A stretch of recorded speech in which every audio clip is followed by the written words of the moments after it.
Let's get back to it. Yes, now I don't have to waste a lot of time watching Match of the Day because I know what all the results are. Damn it!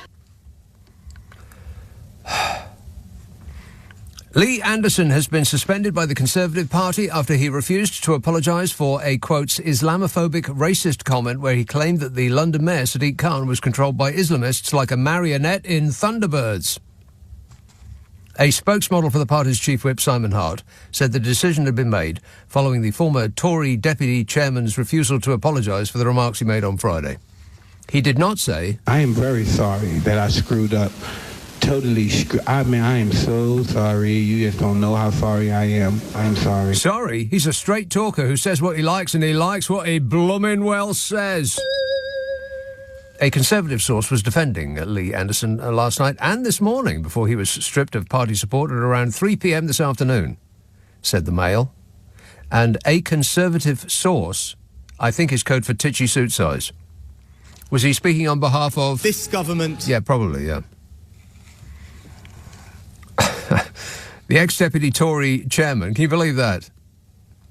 The ex-deputy Tory chairman said, and I would assume that he had been elevated to that position for his propensity to say exactly this. I mean, that's the purpose that they gave him the job for, right? It wasn't his political skills. It's because he mouths off like this all the time.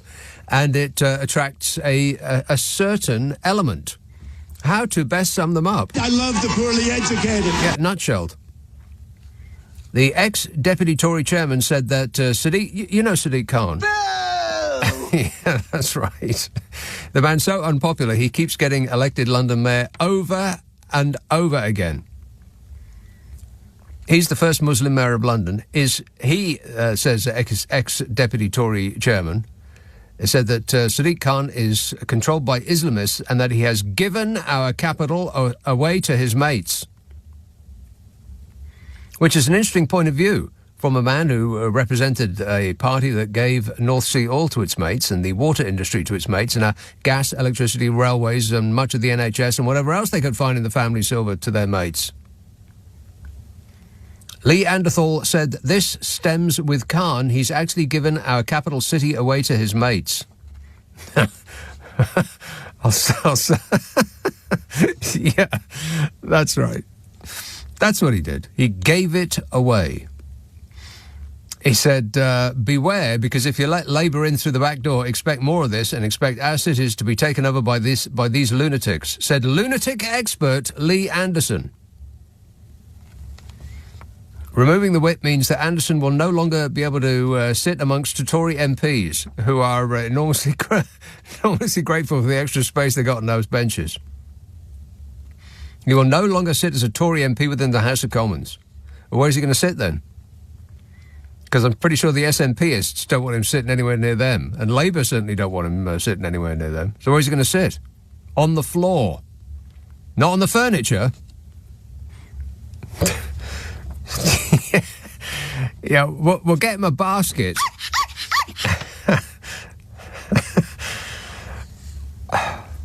Removing the whip means that Anderson will no longer sit as a Tory MP within the House of Commons, which could be just the ticket, because apart from the other things that he has said, which look suspiciously like attempts to increase his profile, become more popular and get more telework, he has said that he has been offered a lot of money to join a certain party that begins with R. Gosh, who could that be? We've got a few idiots in our party. Well, that's a clue. Conservative Business Minister of State Nus Ghani, who is a Muslim, wrote on Twitter, or as they insist on saying now, wrote on X, formerly known as Twitter, which I'm pretty sure is not what Elon Musk had in mind when he changed the name to X, which looks suspiciously, I don't know, what's a nice way of saying Nazi? That logo. It looks a bit, I don't know, Nazi-ish. I'm not saying that Elon Musk is a Nazi or that there are fascistic tendencies on Twitter or anybody that runs it or has been in association with it in any way, shape or form. I'm just saying the logo looks a bit, swastika-ish. That's all. Anyway, Nus Ghani, who is a Muslim, says the Mail, wrote on Twitter, or on X rather, formerly known as Twitter, I don't believe for one moment that Sadiq Khan is controlled by Islamists. To say so is both foolish and dangerous. Frankly, this is all so tiring. And that's the best comment I've read today on this fetid issue. It's tiring. I'll go further. It's tiresome. He is tiresome. People like Lee Anderson and the mouth breathers he appeals to are tiresome. They're tiring. They're so obviously intent on monetarising their fleeting fame. You can practically see the desperation coming off them like steam off a horse. They're just so tiring, these attention hounds. Maybe if we ignore them, they'll go away. Increasingly irrelevant, shouty, vain men with nothing to offer but an oversized ego and a vaunting self-love and a chip on their shoulder you can see from space. Just like their idol, the Tangerine Scream. Oh, shut up! And by the way, Lee Anderson is a member of the Conservative Common Sense Group. You'd think I'd made that up. The Conservative Common Sense Group. Which tells you all you need to know about the Conservative Common Sense Group.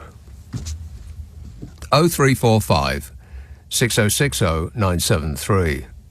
Text and tweets and such from last night. Russ text, why does Liz trust the voices in my head? Truss. It might work when it's written down with inverted commas around it, but not really when it's said out loud. Why does Liz Truss think that she's got anything to offer us at all, apart from lunacy at every level? This government will have integrity, professionalism and accountability at every level. Lunacy at every level. Absolutely. Absolutely. Russ says, give that woman a small room and lock her in it. John texts, all these non-cow milk alternatives. Oh, this is because Smug. My view. Went on that stupid TV show that he's got and tested out milk. Oh, my view is that people who drink skim milk are woke. Cannot believe anybody watches that stuff. Wake up, sheeple. It's later than you think. John texts, all these non-cow milk alternatives forced me to stop asking people at work if anybody wanted anything from the coffee shop. It's enough effort to carry 8 coffees back to the office, never mind having to remember who wanted oat and who wanted soya. Yeah. All tastes awful in my experience. All of that non-milk milk stuff is, I tried them all. And unpotable, in my opinion. And the marijuana one, absolutely the worst. Want to score some pot? Milk? No. Pot milk? No thanks. Don't say no, say no thank you. I mean, good manners don't cost nothing, do they? Be polite! Maria says, how very dare you, it's not raining in Glasgow. Now, that was a message that came in last night, and I seriously doubt that that's true, but I bet it's blooming well raining in Glasgow now. I can check on that while you wait.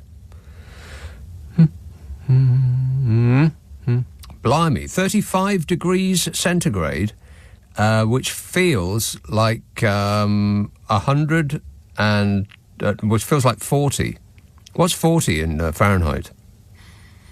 Double it and add 32, so it's 80, it's like 110, something like that. Blimey. That's not Glasgow, that's Phuket, which I have it on my phone because Carol McGiffin is in Phuket. Oh, right, yeah. Yeah, and we do a podcast together, but there is a certain time lag between her saying something and me guffawing in laughter or cringing with embarrassment. We're going to do another one, what day is it? We're going to do another one on Monday. So if you want us to have a bash at your dilemma, then send it to the following address, nickandcarol@global.com. NICKANDCAROL @global.com. But you must prepare for total satisfaction. Oh, right, yeah. Ask for it by name on an internet near you. What's your problem with Nick and Carol? Yeah. And I'm just looking now and it... what? Not raining in Glasgow? Pfft, rubbish. A 0% chance of rain overnight in Glasgow. Can you believe that? No. And it won't be raining in Glasgow tomorrow either. No chance of rain at all day long, for 24 hours. 0% chance of precipitation. And you're actually going to get sun on Monday. But then normal services are resumed, and it'll be raining on Tuesday, and raining on Wednesday, and raining on Thursday, and raining on Friday, and raining on Saturday, and raining on Sunday, and raining on Monday the 4th of March, and then raining on the following Tuesday, and raining on the Wednesday, and raining on Thursday, and raining on Friday. But so you got like about 36 hours to dry out, Glasgow. You're on warning.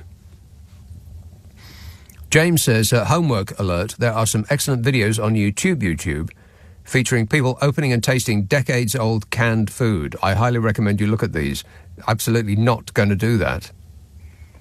I cleaned out a cupboard for somebody the other day, and right at the back of it, there were things that had been there that had been expired. So I have absolutely no idea when they bought them. But they've been expired for 10 years. I mean, most canned food comes with ages on it, doesn't it? And rather than just throw the can away, we stupidly opened it in order of doing my bit to protect the environment, in order to put the food in the food caddy and the can in the can caddy. Oh, the stench that came off that stuff was unbelievable. So, no, people. Warning, warning. Don't eat expired food.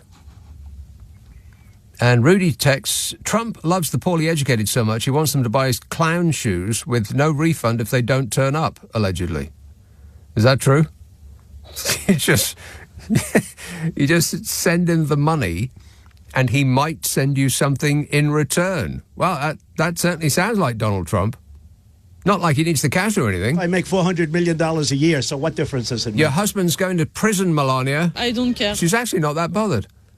0345 6060 973. Text 84850. Email nicka@lbc.co.uk. If you're on Twitter, it's @LBC. Friday, Saturday, Sunday night at 10. Nick Abbott, LBC. This is LBC.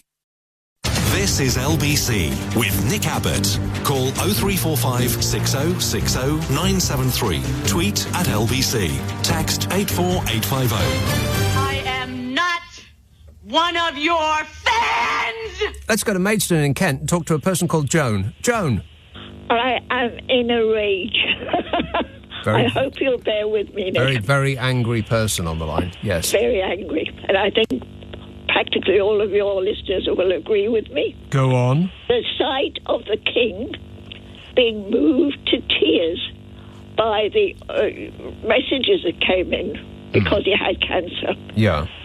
What is he doing about all those thousands of people queuing up, waiting to be treated? Seeing knowing their loved ones will never, ever get to that stage. Well, he is... He has the power... Hold on. I'm on a roll. He has the power. He has the money. Yes. He hasn't got the empathy. And the sight also of our PM sort of nodding like a nodding donkey there. Mm-hmm. I mean, what do they... two of the most powerful men in our country sitting there ignoring the deaths of loved ones who will never, ever reach the end of that queue. They could do it in an instant. All right, yeah, but what he is actually doing, but the benefit of him being treated privately is he's not taking up a valuable space in the line to get treated on the NHS. He just sails to the front of the queue, which is the benefit of having lots of money. Yeah, but you see, it's nothing really to joke about. If you see your loved one and you're trying to reassure them, you're kidding. Yeah. Somebody who you really love, and you have to reassure them time and time again. But no, there is no chance at all. No, but what about the smiling and the waving, Joan? I mean, there is that. I'm really angry. I'm really angry. I'm afraid you called the wrong show, Joan. Hold on a moment. Yes. Please.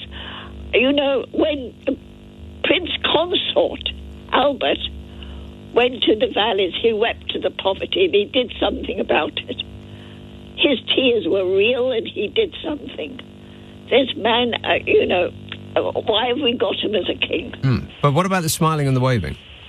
I mean, that's not nothing, is all I it? could do without his smiling and waving.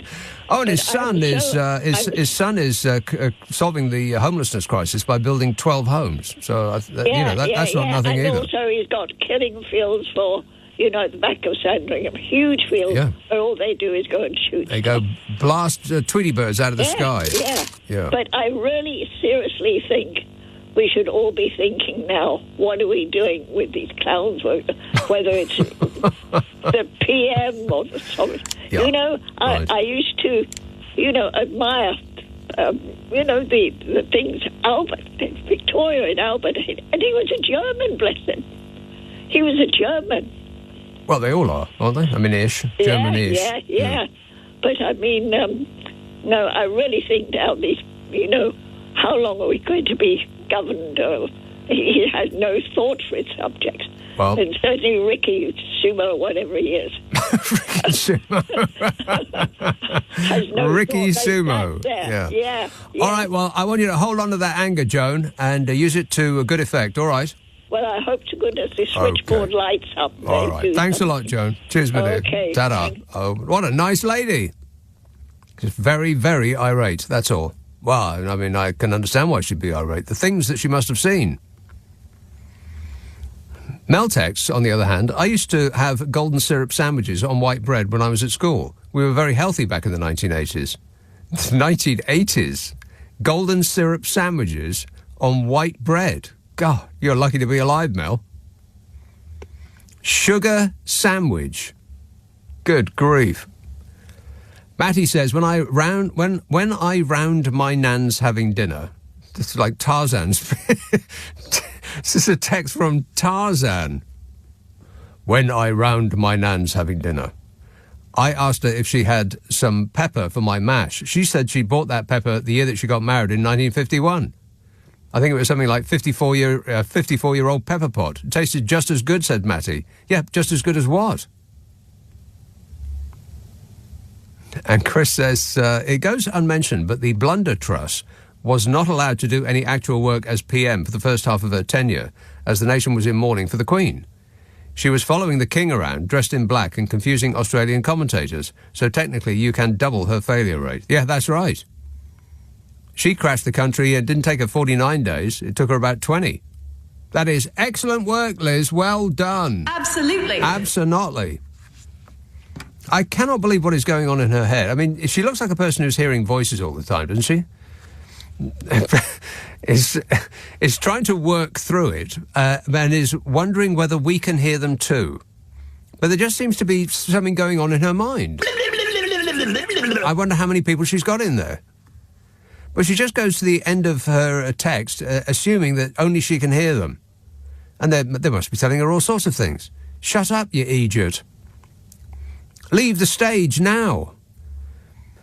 These people love you. I mean, it just must be so confusing for her. She does look like a person who is confused. She's confused about our love for her, that's for sure. Confused about our capacity to hear any more of what she has to say. Talking of the Prince, by the way, royalty, Phil texts, when Prince was at the O2, I went 4 times and it cost £35 a time. Every gig was different and they were all fantastic. What, like science fiction? He says, I also saw him twice at the after shows for about £12 extra. If he was still alive and charging current prices, I'd probably have to give him a body part, says Phil. I saw Prince at the O2 and it seems really weird to say this, but I just got bored. It was all a bit too perfect. It was a bit too staged, too Vegas. Do you know what I mean? There wasn't much, and it does seem weird to say it, but that was the overriding feeling that I got. There was not a single thing that he did that it didn't look like he'd done 1,000 times before. There was no element of surprise, no element of rock and roll. It was all a bit like Showtime. And I got the same feeling because I tried to watch the concert thing, Purple Rain, which is the concert film. Same thing. It was all just too too robotic is maybe what I'm looking for. But I know that people just absolutely loved him, and he did those shows, and they played for like 2.5, 3 hours, and then did an after-show in a smaller venue, and people were just thrilled beyond measure to get tickets to that. But I got bored after about half an hour. Polished is the word that is coming from next door. Too polished. Yeah.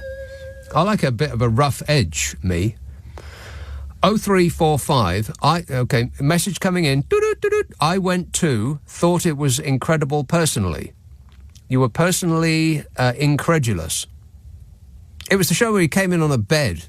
He flew in on a bed over the audience, and I don't know, I thought, no. It's a no from me.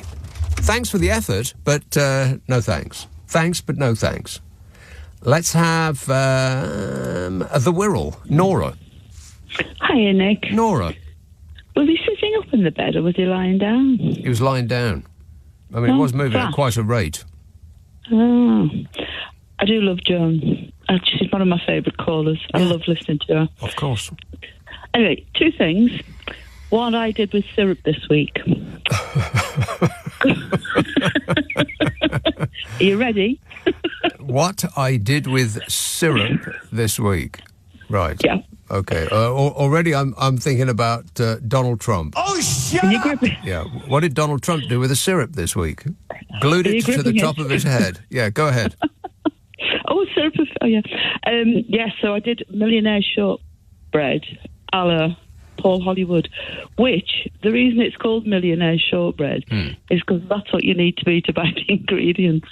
It was so expensive. It's delicious. Well, what's in it? There's a pound of butter. Right. And that's kind of a king's ransom now. A tin of condensed milk, that's very expensive now. Blimey, they still make condensed milk. Yeah. What for? How else do you do your rice pudding? Rice pudding, condensed milk. That's just... what is that? It's just liquid sugar, isn't it? It's milk that's very condensed.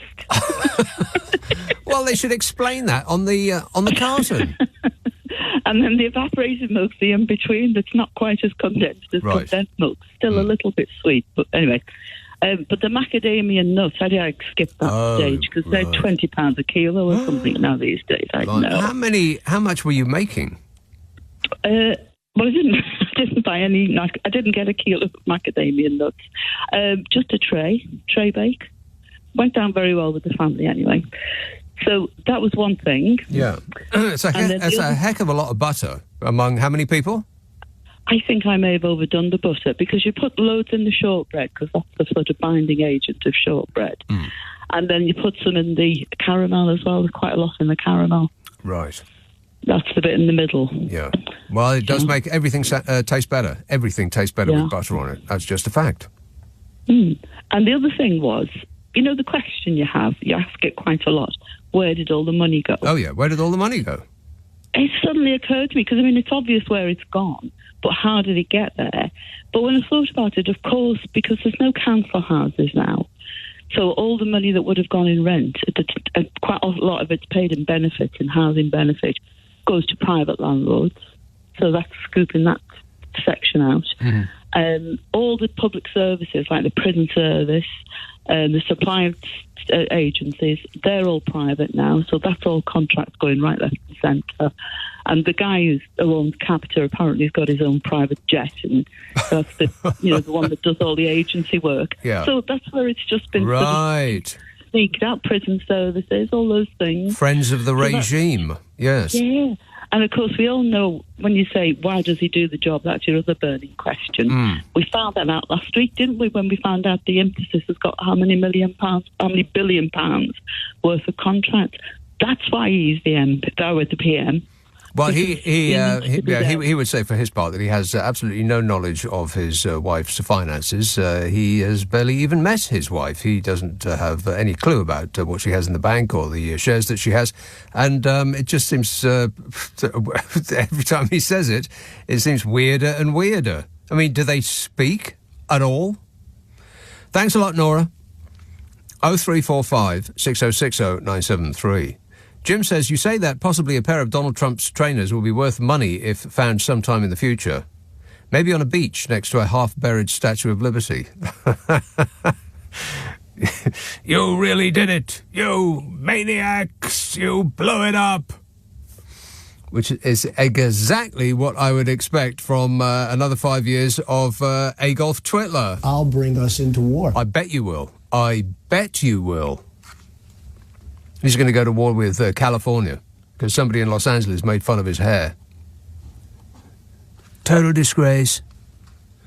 0345 6060 973. Text 84850. Email nicka@lbc.co.uk. If you're on Twitter, it's @LBC. Friday, Saturday, Sunday night at 10. Nick Abbott, LBC. 10:30. The news headlines with Tim Daly.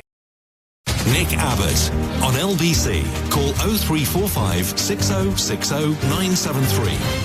Here we go. Okay. No, not okay.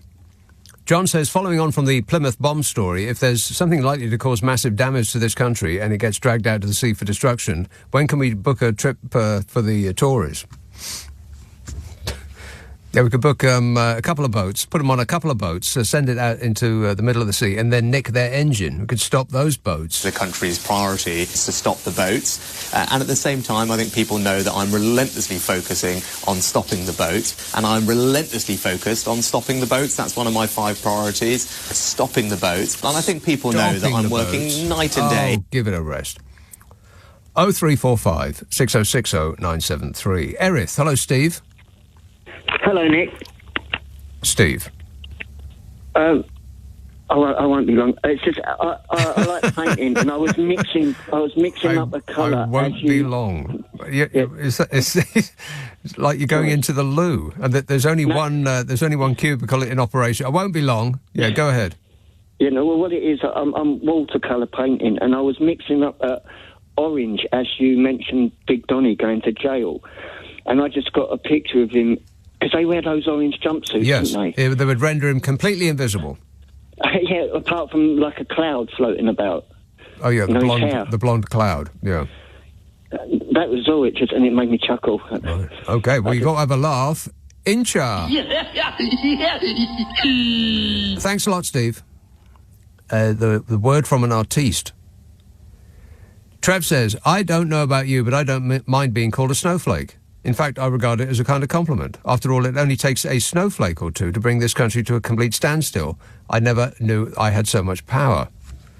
Well, there wouldn't be any chance of a snowflake in this studio. I came in here, it's absolutely boiling. Somebody put the temperature up to 32 degrees centigrade. That's 90 Fahrenheit. And in a room full of equipment, I've got, I'll count them for you. 1, 2, 3, 4, 5, 6, 7, 8, 9, 10, 11, 12, 13, 14 television screens. What? Can you imagine the heat that those give off? And somebody turned the heat up in here to 90 degrees. I'm surprised this whole studio wasn't on fire. Why would anybody do that? And the mess they leave. Every time I come in here, I'm like the cleaning lady or cleaning man, sexist. And I have to clean up everybody's stuff. There's a roll-up over there. Half-drunk coffee cups, bits of food everywhere. I mean, it's absolutely staggering. Who is so entitled that they leave this place in this mess? I must admit that roll-up was mine. Was yours. Guilty. But you're not taking blame for the rest of it, though, are you? That's somebody else. Every single time I come in here, I have to do cleaning duties to clean up the mess from whoever it was that was in here before me, who put the heating up to 90 degrees Fahrenheit. Why would anybody do that? It's curious. I don't get it. I've never left a studio in a worse state than I found it in my life, ever. It wouldn't even occur to me to leave a coffee cup in here. Never mind about 6 or 7 bits of sandwiches and God. I'd like to have a brief chat with whoever is responsible for this. Never mind, you know me, I never complain. Whinging and whining and moaning. 0345 6060 973. Let's have Belsize Park. Judy. Hello. Judy, have you ever seen a mess like this?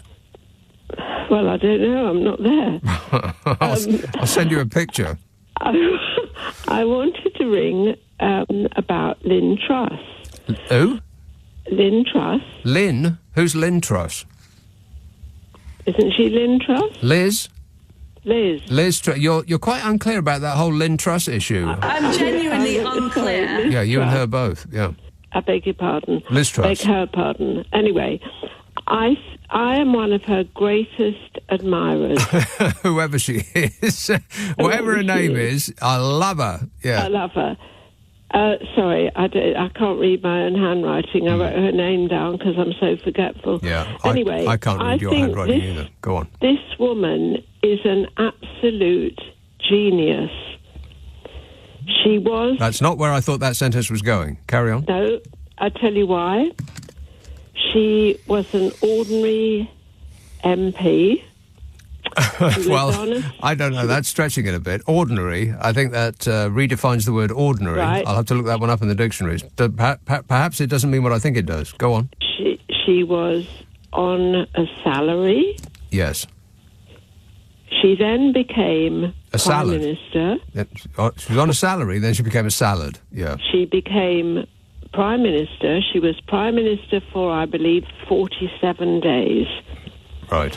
49. In that time, her salary went from the normal ministerial salary to the Prime Minister salary. Big bump. A big bump up. After 47 days, she ceased being Prime Minister and was given, I think, you'll have to do, obviously, research on this and homework. Homework? Oh, no. Homework. I think she went from around about, she would have got a pension of about 75,000 a year. Instead, for life, she gets a pension of 150,000. Yeah, they don't call it a pension though. They call it expenses in the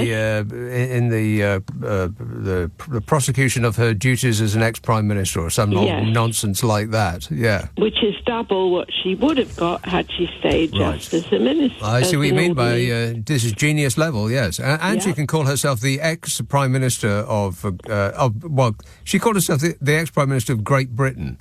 How clueless is this woman? You're not the prime minister of Great Britain. You're the Prime Minister of the United Kingdom, you idiot. This woman is a genius. Oh, yeah, I forgot about that. In addition to that, she gets round-the-clock guards and security she should on get her home. Round-the-clock care. She will earn a fortune in public speaking.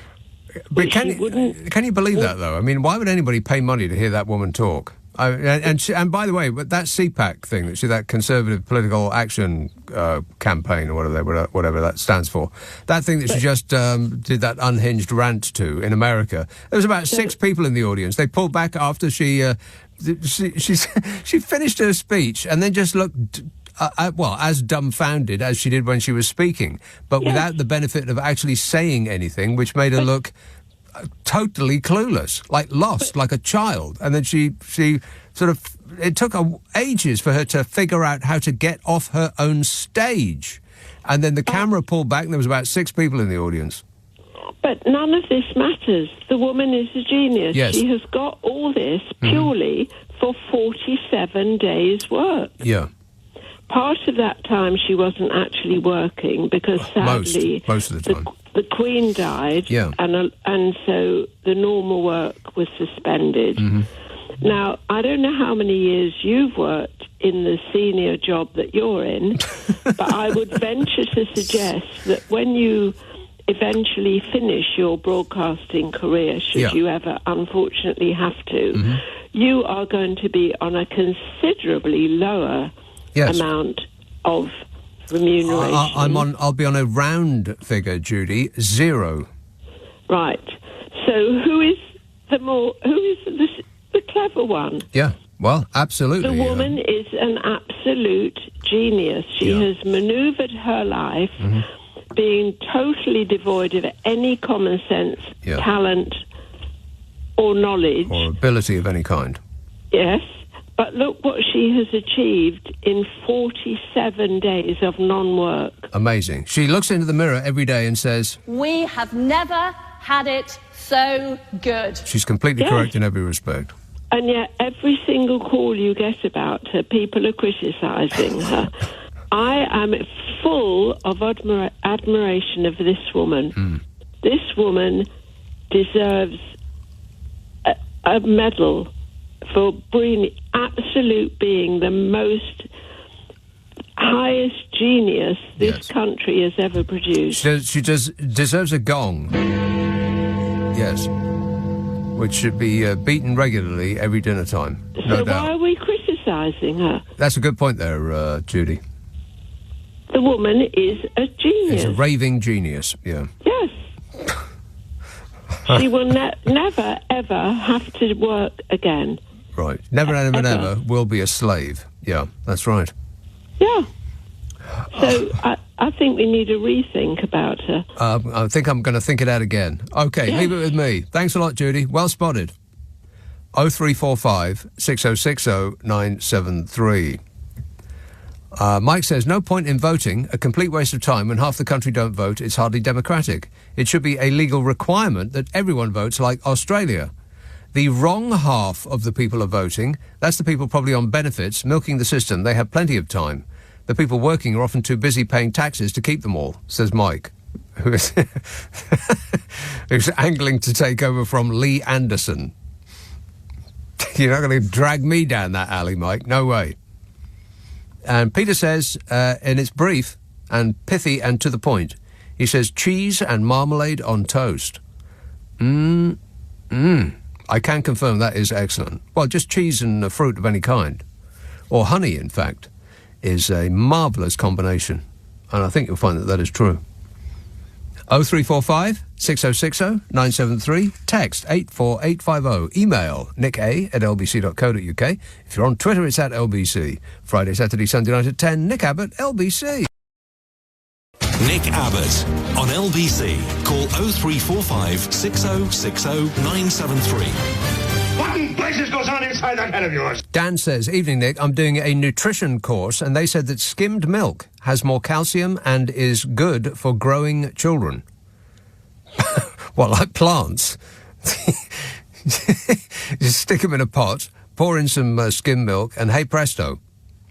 He says, the haunted pencil said not to drink it. My view. That's what he said. He says, do you think he owns some dental practices and securing future clients? You know, I don't know anything about this or any other subject, but it doesn't seem to me that skim milk has got anything in it. It's just white water. I drank skim milk for ages. I'll never get that that period of time back. It's dreadful. I saw the light. And not only do I drink full cream milk now, I go the extra mile and drink Jersey full cream milk. Ooh, so fatty. That's where the taste is. Skim milk ain't got no taste. But, like I said, don't feed your kids on the basis of what I say. Sandbatch. Hello, John. You finally did it, you maniacs. Yeah. Charlton Heston. First Planet of the Apes film. You blew it up, dang nammit. Yeah, it was brilliant film.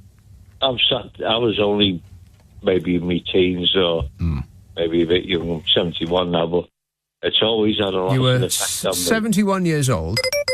Is that what you're saying? Yeah, I am now, yeah. I wasn't dead. You wasn't then? No, right.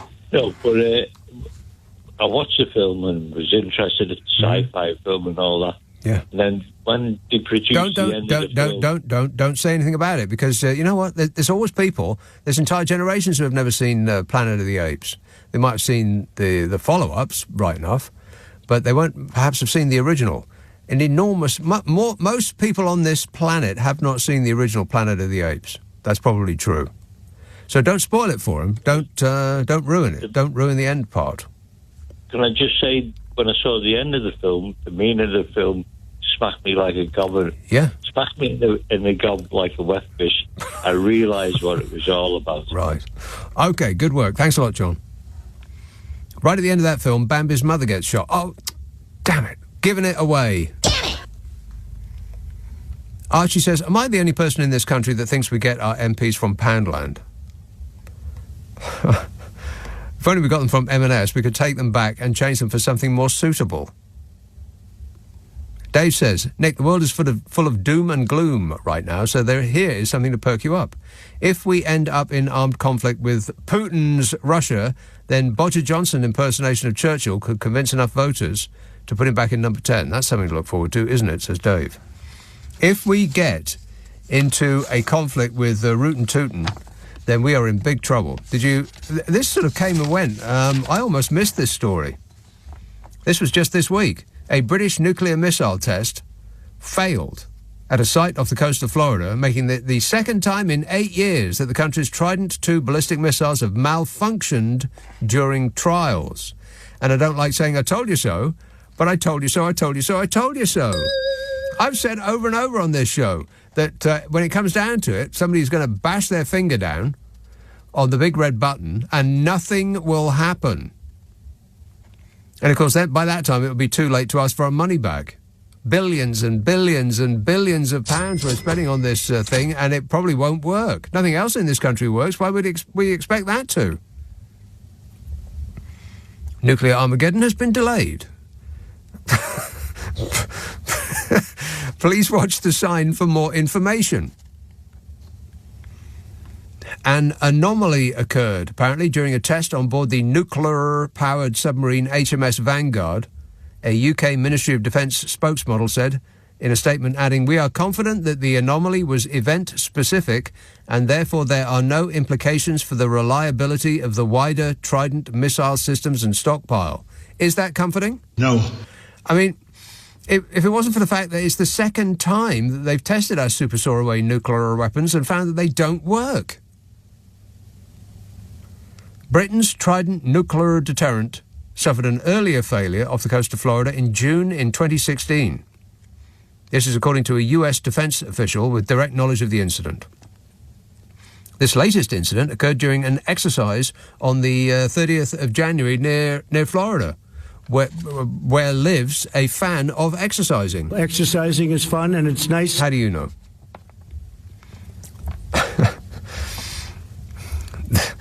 January the 30th, near Florida.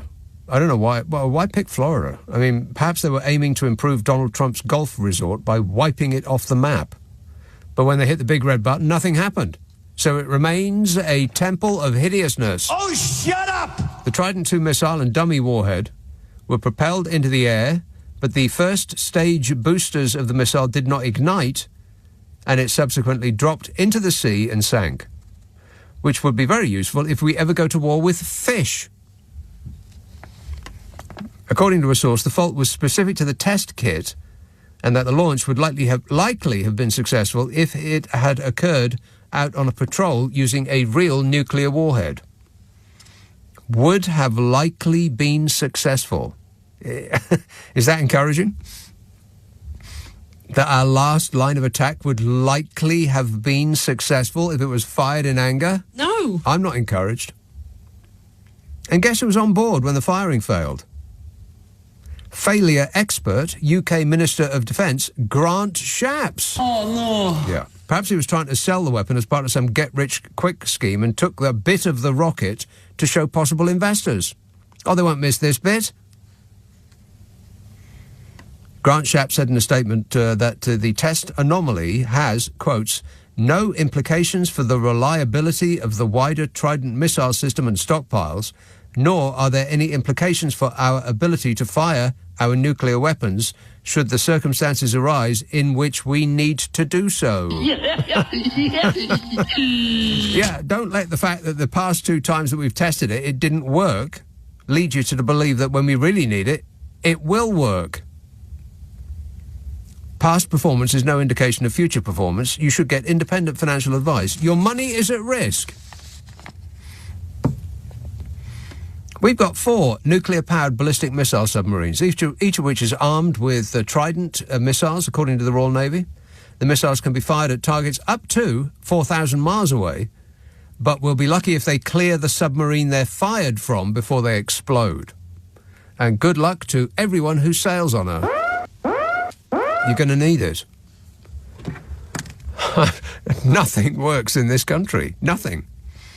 Even the method of exterminating all life on Earth, even that, we can't get that to work. Good grief. I am stunned. And that just came and went, that story. Quite possibly the first time you're hearing about it, right? That was this week. But, you know, we're all concentrating on other stuff now. We're all about titchy suit size, saying that politics must not fall into polarised camps who hate each other. Yeah, I thought that was the plan. We have a plan, or you just go back to square one. That's why it's so important we stick to this plan, because we have a plan, we put that plan in place, where there is absolutely no plan. Right? We have got a plan, that plan is working. If we stick with it, we can deliver a brighter future for the country. But like my main message is plan, no plan. No plan. As much as there is a plan, I thought that was it. Getting us to fall into polarised groups who hate each other. Because if that was actually the plan, then that plan is working tremendously well. In fact, suspiciously well. If only our nuclear deterrent was working as well as that, then we'd really be dangerous. Hopefully Rootin' Tootin' isn't listening to this. He's busy getting fitted out for a new £7,000 Brioni suit. That's how much they cost. Yeah, Brioni. James Bond's tailor. Spike says, you claimed 30p used the word marionette. That's 4 whole syllables. I don't believe you, says Spike. Well, you got a good point there. Yeah, I take that back. Adam says, it's scary how many people are defending 30p Lee's comments. Coupled with Liz Truss's recent escapade, it looks like we are well on our way to a far-right government in 5 years after Labour destroyed and bankrupted the country, trying to fix 14 years of pulverisation. Not privatisation, pulverisation. Yeah, don't be concerned about that, Adam. They're small in number, but loud in volume. That's all. It just seems like there's a lot of them because they yell so loudly. Plus, they would have difficulty getting out, fighting their way out of a paper bag, or probably finding their way out of their own home to go down and register their displeasure with the political system. So don't be concerned. There's more of us than there are of them. 0345 6060 973. Text 84850. Email nick@lbc.co.uk. If you're on Twitter, it's @LBC. On your radio, on Global Player, and Play LBC. Leading Britain's conversation. This is LBC.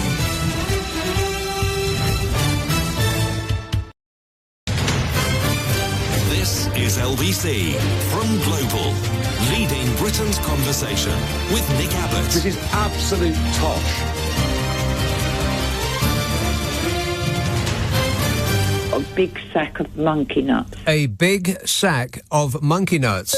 That's what we're dealing with here. 0345 6060 973. Norfolk, Ian. Hello there, Nick. Hello there, Ian. I'm phoning about Liz Truss. Yes. I live in her constituency of South West Norfolk. And what I was phoning about is that she's, before she became the MP, the local party based in Swaffham had an open contest for people to stand. And it was very advanced for the Tories at the time. But then David Cameron didn't like it, and he imposed Liz Truss on the constituency without a say-so from the local people. And she's not really a very good MP. She seems to be full of herself. I mean, the best MP we ever had was a local man.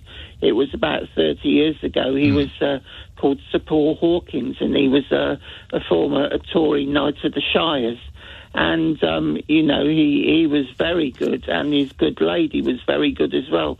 They were both well liked in the town. Obviously, he's passed on since then. But, no, Liz Truss is nothing to compare. She seems to be full of self-publicity and everything. Yeah, she seems to be angling for a life outside of politics, to me. Yes, I saw her on CPAC the other day, and then the painful. interview with Nigel Farage, and I wasn't impressed with her at all. Well, I think that if we can corral them all into the same room, Nigel Farage, Liz Truss, Lee Anderson, all of that lot, then they're much more easy to avoid. If we know where they are, then I think that would be beneficial to the nation, don't you? Plus, if they're 3,000 miles away, then that would be excellent. OK, all right, I'll see you. All right, thanks a lot, Ian. Cheers, mate. 0345 6060 973. Randall says, I have a question for Neanderthal. I want to ask him if I can borrow his brain, as I want to build an idiot. Well, that's not very nice. He says he told Mr. Anti-Brexit Steve Bray that Bray has no job. Well, 30p, no party Lee is about to go from 3 jobs to none very soon, says Randall, some of which is in capital letters with exclamation marks. It does seem to me, from my position of ignorance, that there's a lot of Tories right now who are desperately angling for some way to shore up their finances. That they can see the end of the gravy train coming around the corner. Does that make sense? The end of the gravy train coming around the corner. Well, kind of. It does a bit. They're thinking, how the hell am I going to find a job that pays 85 grand a year, plus £250,000 in expenses, and all my refreshments are subsidised? Booze. How am I going to find that? They're thinking. And, many of them are expecting to transfer their skills into a job in the media. But assuming that one particular channel ceases to exist because it can't burn through that bloke's money forever, then where else are they going to go? Curious. If any of them were actually, they seemed to be pleasant people, I might feel sorry for them. Richard says, the Tories need more space on the House of Commons benches because the haunted pencil is sprawled over 3 of them. James says, Lee Anderthal. By the way, the reason that there's so few seats in the House of Commons, which you only ever notice during Prime Minister's questions when they're all standing up because there's nowhere for them to sit. At any other point in the day, there's completely empty. There's just nobody there. They're all in one of the about 36,000 different bars that they've got, which they seem to repair to first thing in the morning, if the din that they make during Prime Minister's questions is anything to go by. But the reason that they, and I know this because I went there just recently and I was shown around by an expert. And he said that the reason that there are so few benches in there is because Churchill wanted it to be a place of enmity. He wanted people to be yelling and, sort of awake and on their feet and angry that they can't sit down. So thanks a lot, Churchill. See what you've done. James says, Lee Anderthal will be fine if he loses his job as an MP. For just 30p a day, he can feed himself and his family on 10% of a gammon steak. Heston. Hello, Isaac. Hello, Nick. How are you? Good, thanks. Yes. Yeah, your previous caller, Judy, right, about the genius of Liz Truss. Yeah. She actually beat me to it, because I was thinking earlier today, why don't I phone up Nick Abbot and talk about how clever Liz Truss actually is, because... Yeah. But you don't mean clever, though, do you? You mean lucky. Because that implies that there was a plan, that she had schemed her way into it, rather than just being dropped into it in a stunned state.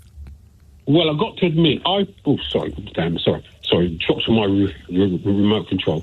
I prefer the term lucky than schemed, you know what I mean? But Judy made some excellent points there, you know.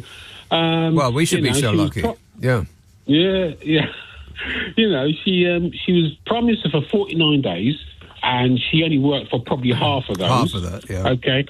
Yeah, she's got a pension of at least $115,000 a year. Yeah, and when you say work, it wasn't really work either, because she was just given her lines by the Tufton Street Massive, all of these so-called think tanks who do her thinking for her, and stuff her full of these idiotic notions that she seems so wedded to that even after they failed, she thinks that the reason they failed is that we didn't have enough of them.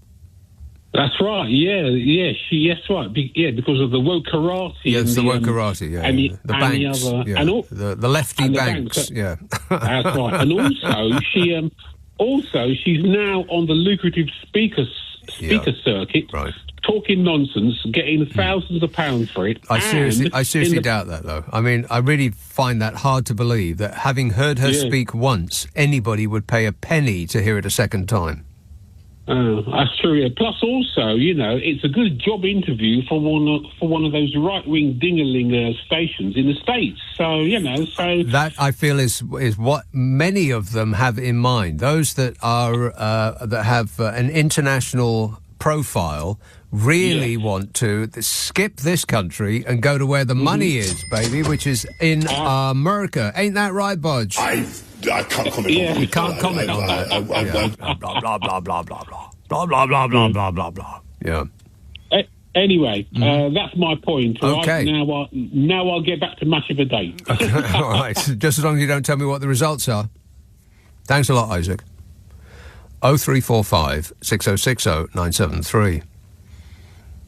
Graham says, if Tichy doesn't follow Anderthal's suspension with similar treatment for... Hey, where was that gone? I was reading that. It just disappeared. Ah, there it is. If Tichy doesn't follow Anderthal's suspension with similar treatment for Cruella and the lettuce victim, he will be seen to be devoid of a pair. Once those three are in reform, others, like Brendan Clark-Hyphen, will follow and the Tory party will be fatally split. Then we should all bathe in the resulting HAPPY-ness. Yeah. I can't believe that Rishi Sunak said, what we don't want is, Mr. Speaker, what we don't want is people to get to split into warring tribes. Like he's Frankie Goes to Hollywood. Yeah, I thought that was the whole idea, to split us into tribes having a go at each other. Because if that is the plan, then the plan is working tremendously well.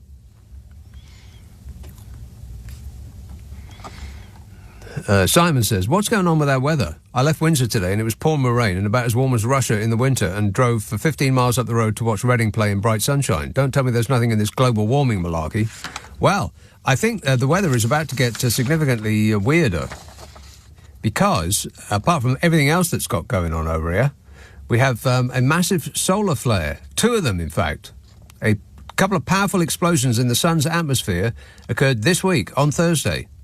It was captured by NASA's Solar Dynamics Observatory, which is stuffed with experts. Experts say the resulting radiation directed at Earth could impact power grids and navigation signals, pose risk to spacecraft and astronauts, and could cause beautiful auroras in the sky. Groovy. It's the most powerful solar flare for 7 years, apparently, since a flurry in September 2017 caused radio blackouts for hours.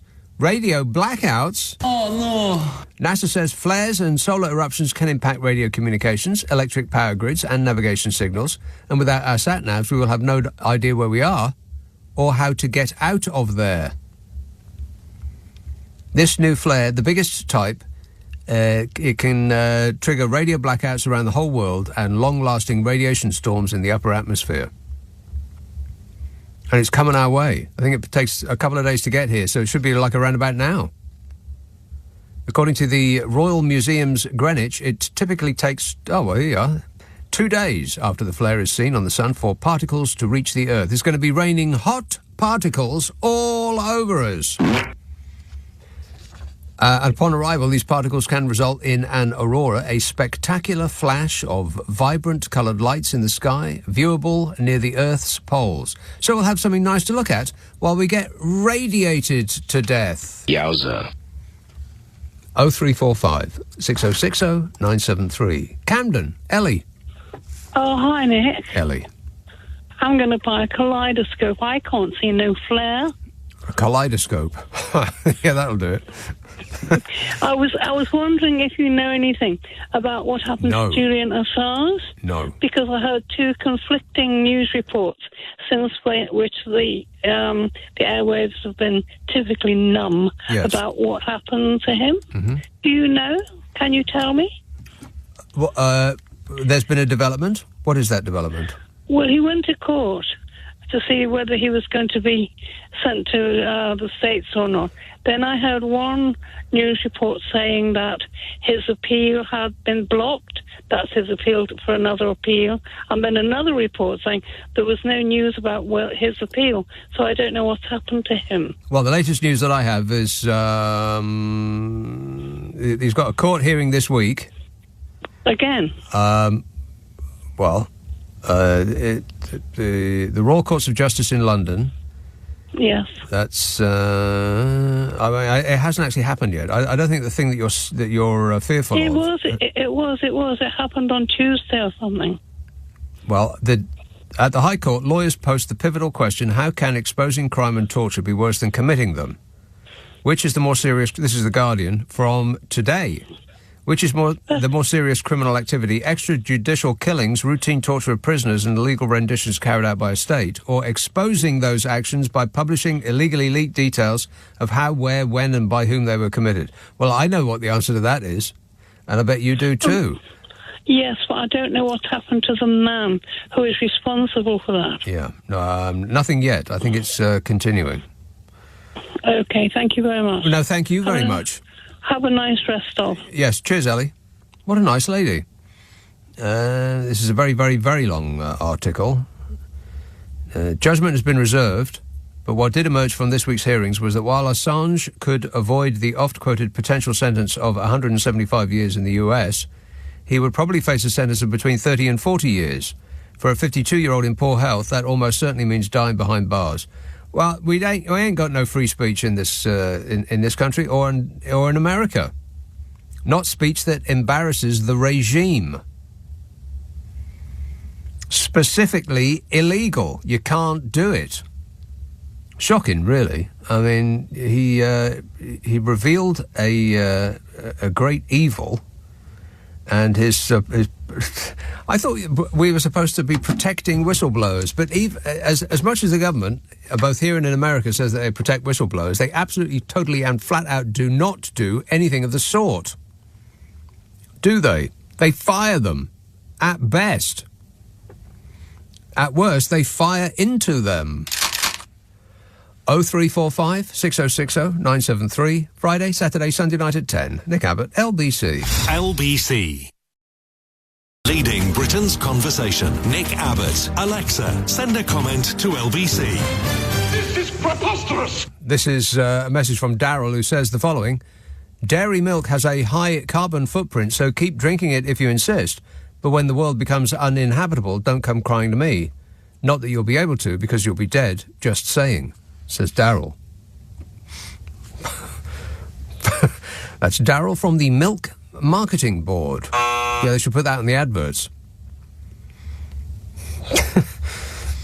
Cheer up, mate. It might never Oh, no, that's right. It already has.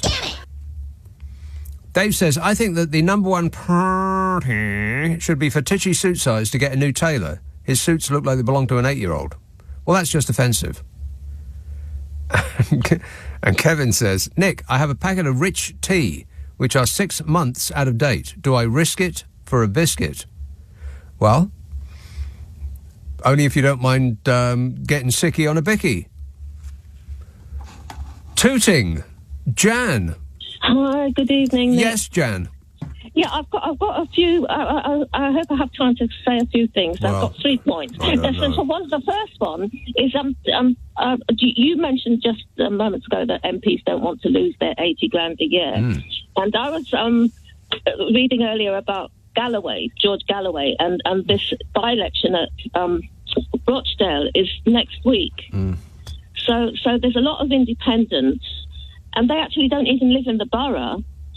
And there's even the monster raising loony party. Yeah. There's so many different independents, and none of them. George Galloway, well, he's quite controversial figure. You know what? Lee Anderson, George Galloway, we're talking about that in the same show. I'm going to need a shower after this show, and I've already had one this week. So, and the people of the borough are not too happy that most of the candidates don't even live in the borough, and they sort of say, oh, they want their 80 grand a year, and then they go off, and they're not there. They don't really know the borough. But Galloway's hoping to get in there. He's considered a front runner, and he's saying he when he goes into the House of Commons, he'll be like a tornado for 10 days, or something. They'll be terrified of him going through the doors. He's actually using the Palestinian flag as his electioneering. I don't care. No, but I mean, he's hoping he will get in. Yeah, sure. Because he's supporting Palestine, as an independent state. My overriding feeling about George Galloway is, why are you inside a building and still wearing your hat? What's that about? Who wears a hat inside? You take your hat off when you enter a building. But okay, so we'll see what happens. He may whatever happens. Right. Can I just express in robust terms that I don't care? No, well, Rochdale. Well, we'll see what happens to Rochdale, though. Well, Rochdale deserves everything that it gets. If that's what they, if that's what they want, then that's what they'll get. Yeah. All right, so we'll leave him aside now. So that was one point. So the other one that I thought was interesting news is that cannabis is now. Just the other day, isn't it? They've legalised. Germany has legalised. Cannabis has legalised Germany. Want to score some pot? That's right. Yes, so it's going to be limited in how it is. People can grow it for private consumption. They can grow it and roll it, they can carry it on themselves. Sniff it, and eat it, and because they've got millions, I don't know that use it, and then they'll be able to grow it for. I don't know. They just want to control it. They want to control it in there. So I don't know what other countries are going to follow suit. But then one of the last things... they are actually playing catch-up with much of the rest of the world, which has seen sense on this issue. We, of course, have seen absolutely zero sense on this issue. It's the problem, isn't it? Yeah. So what I wanted to ask you as well was this new thing about... my late mother, just a personal note, she used to talk about this technological rebirth for her generation when she saw all these innovations coming through. Yeah. And though she couldn't use them, she used to call it this is a technological rebirth. I don't know what she'd think of what's happening today. And the latest thing that seems a bit scary to me as a vegan is that they've now found a way, they're looking into a way of using a 3D printer to produce meat. Yeah. To produce meat of seems quite authentic. But why would a vegan be concerned about that? Because isn't the point about being a vegan that you don't like, like little fluffy cows to be chopped up into parts? Well, no. I've been most of my life. I've been a vegetarian. No, vegetarian and then a vegan. So it's 30 years. It's nothing new for me. So you've gone one louder. Vegetarian wasn't enough. You went. You turned it up to 11 and went vegan. See, I did it the other way around. I was a vegetarian. Well, I ate fish, so I suppose that does count as because fish are vegetables. That's just a fact. And after 20 years. I decided that I have actually seen the light and I'm going back to eating meat again. Well. Anyway, so maybe I wonder whether you would ever want to try this, because they're saying, the people behind it, Larumba, I don't know how to pronounce his name, a Spanish man, who's got mathematicians and engineers and scientists. 3D printed meat. Yeah, it's a big no from me. Meat, unless we get to the point that humankind has ravaged the planet to the extent that it can't provide for us anymore, then perhaps I'll think about giving it a go. But up to that point, because that's what they're hoping they will help with the future shortage of foods for everyone. Well, it's a very inefficient way of getting your calories and your meaty goodness is getting it through cow, because cows eat the grass and then we eat the cows. Better if we just ate the grass. Our stomachs can't manage the grass, though. Well, we could do what the Germans do and roll it up and smoke it. But, yeah, and just one last thing. Can I say this? I don't know. What is it? Oh, all right. It's my birthday soon. Your birthday? Yeah.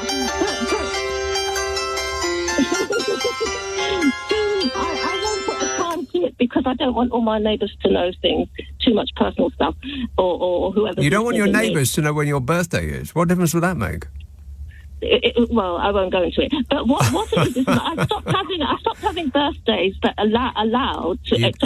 Right. You didn't stop having birthdays, though, Jan. That's I stopped having inevitable. birthdays at 21. Right. I stopped telling people my age. But when I've seen, have you seen this picture? When I saw this picture of the 70-year-old former model, what's it in the paper?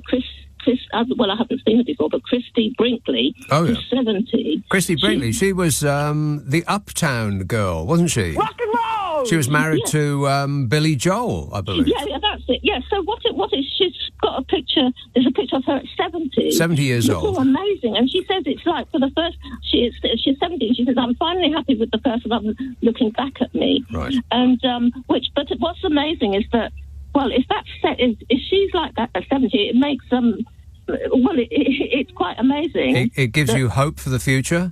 Jan, you would have to have looked like that when you were 40 to look like her when she's 70.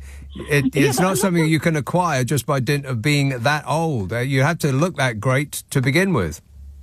Well, I wasn't that bad. Yeah, but you ain't no international model, though, right?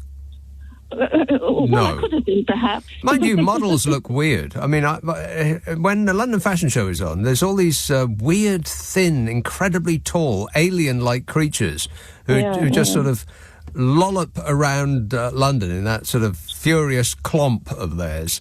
And they just look odd. But in front of a camera, they transform into something stunning. But you see, with these pictures, you don't know how much they may have been enhanced. Right. Or she says, I look better than I did 30 years ago. Coincidentally, that photograph was taken 30 years ago. But it's true. I mean, so many women now, they'll wonder what 70 seems to be like the new 40 or something. Yeah. I wonder what the best 80-year-old coincidentally, is. me and Carol McGiffin were talking about just this on our podcast this week. Oh, right, yeah. Because we get a template of how you look and how you behave as an older person when you're young. In much the same way as you get a template of how much a pint of beer costs, which means that it's a bit of a shock when you go to the bar and they say it's £11, please. What? Yeah.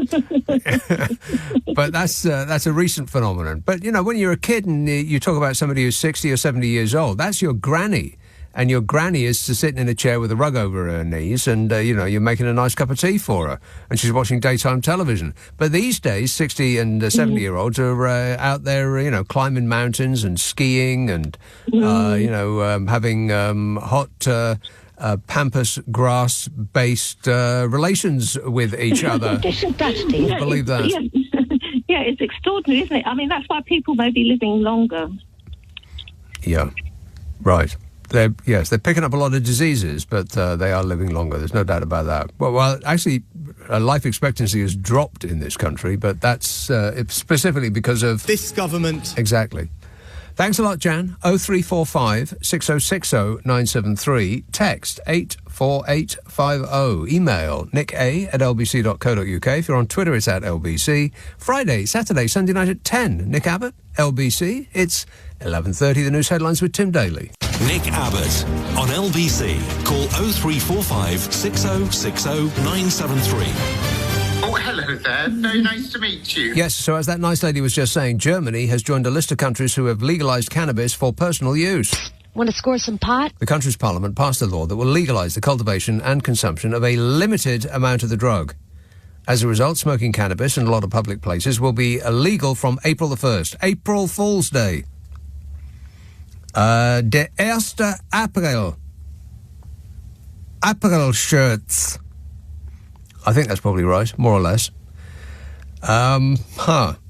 Hey, kids, just say no thank you. I mean, good manners don't cost nothing, do they? Be polite! Under the proposals brought by the Chancellor Olaf Scholz, a ruling three-party coalition, cultivating up to, but not more than, 3 plants for private consumption and owning up to 25 grams of cannabis will be legalised, which is a weird number. 25, not 20, not 30, 25. Very, very specific.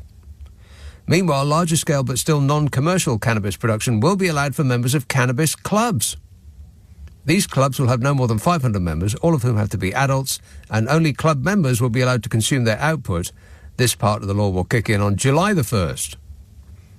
Health Minister Karl Lauterbach said, "The aim is to crack down on the black market and the drugs-related crime, reduce the amount of dealing and cut the number of users."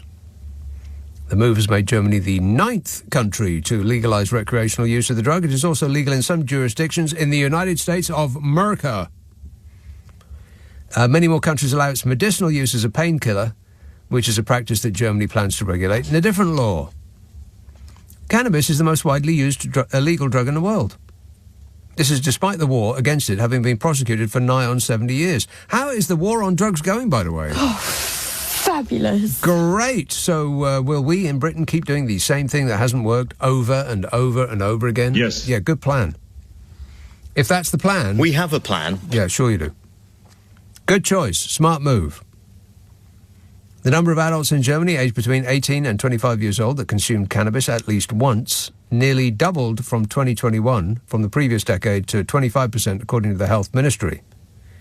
And unless I'm way out, I would assume that at least that number in this case is the case, rather, in this country. I mean, we do seem to top the tables for the amount of drugs used and how much we drink and, you know, pretty much every other type of bad behaviour going. We are number one. And we will drink till we puke on the beaches, and we will smoke till our eyes go crossed in our bedrooms, and we will never surrender because we can't remember what it was we were fighting for in the first place. But we will need a packet of crisps and maybe a pizza. Make that 2 pizzas. 0345 6060 973. Islington. Hello, Joan. Hello, Nick. How are you? I am great, mate. Yeah, sound good. Thanks. I was calling up about earlier on in the hour when you were speaking about canned goods. Yes. And you've got to be careful and all that. Made me think of my cupboard. But I was watching a programme a number of years ago, and it was about food, like probably something to do with supermarkets and how they changed. And I was finding it interesting, but it's a bit boring in parts. But then this man and this woman were discussing tin foods. Right. And they had tins on the table in front, and one of the tins was over 30 years old. Uh-oh. And it was a sardine tin. Oh. And I thought, oh my God, are they going to open this up? No. Warning. Don't do it. No, they did actually open it up. And they found, and the camera went right over the tin to see the fish, what was inside. And it looked like it had just been tinned the month before or whatever. Right. It was so healthy looking. And then they went that step further and took some fish out and had a taste. Uh-oh. And they said it was just so well kept. It didn't have any smell, just the usual. If you open up a can today, you'll smell like your fish. Okay, well, the first question that I have is, where did they find a can that was that old? That's a bit suspicious, ain't it? Yeah, that's the thing that got me. The can looked old, and it did definitely look old because you got a close-up view of it. Yeah. But I was thinking, where did they get these cans to open up? But anyway, they might have said. But I mean, it sounds like the kind of thing you would take to the Antiques Roadshow, but as any expert on that show will tell you, you don't want to take it out of the packaging, because that's the important part. The thing is, in those days, they didn't have any dates on this stuff, so people just guessed. I suppose they had to keep track of what they were using. Yeah. But they had a can of whatchamacallit, ham as well, and that turned out it was nearly the same age, perfectly fine. It was something like oak ham or something that they still do it today, but it was perfectly fine. I thought, I'm going to have a look in my cupboard and go in now and see what I've got. Yeah. So I thought, well, I'll start with the top shelf, because usually when you buy something, you think, oh, that's nice, I'll save that for later. Yes. So I got up on the steps, went stretching up, and took down a tin of Lyle, sweet honey thing, and syrup. Yeah. And that had a lovely crystallization on the cap. And when I opened it up, it was still lovely and golden. I thought, well, that's fair enough. Well, how old was it? Well, about 3 years. 3 years out of date. 3 years out of date. And then that wasn't the best thing. I looked over to the left of the shelf, and I had... I bet I know what it is. Tea for giving you a lovely sleep. Oh, okay, so not that. No. Well, that'll never go off though. I will it? forgot I had that, the little sachet. So Right. I thought, I might start using this. Yeah. That was out of date by about 4 years. Oh, it'll help you go to sleep, all right, Joan, forever. Or kill me. Yeah. But no, and then I had the same with something else, and it was...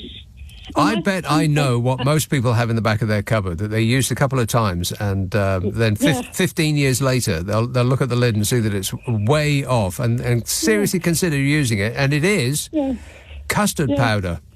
Yeah. Oh, custard powder. Custard powder. Definitely. I bet everybody's got a tin of custard powder that's about 15 years old in the back of their cupboard.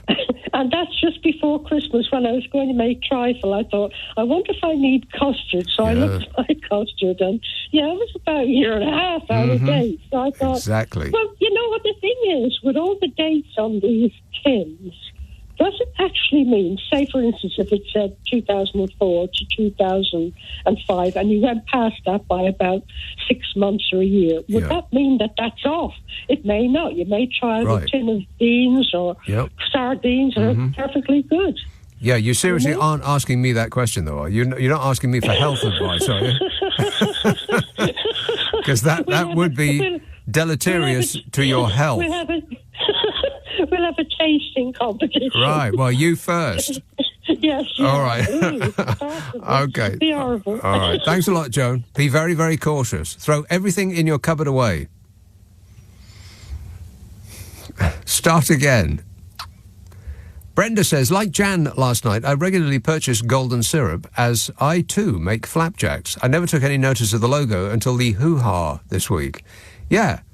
What a weird week. I mean, our nuclear deterrent failed on launch. They tested it out, didn't work. It's not like it's cost us a lot of money or anything.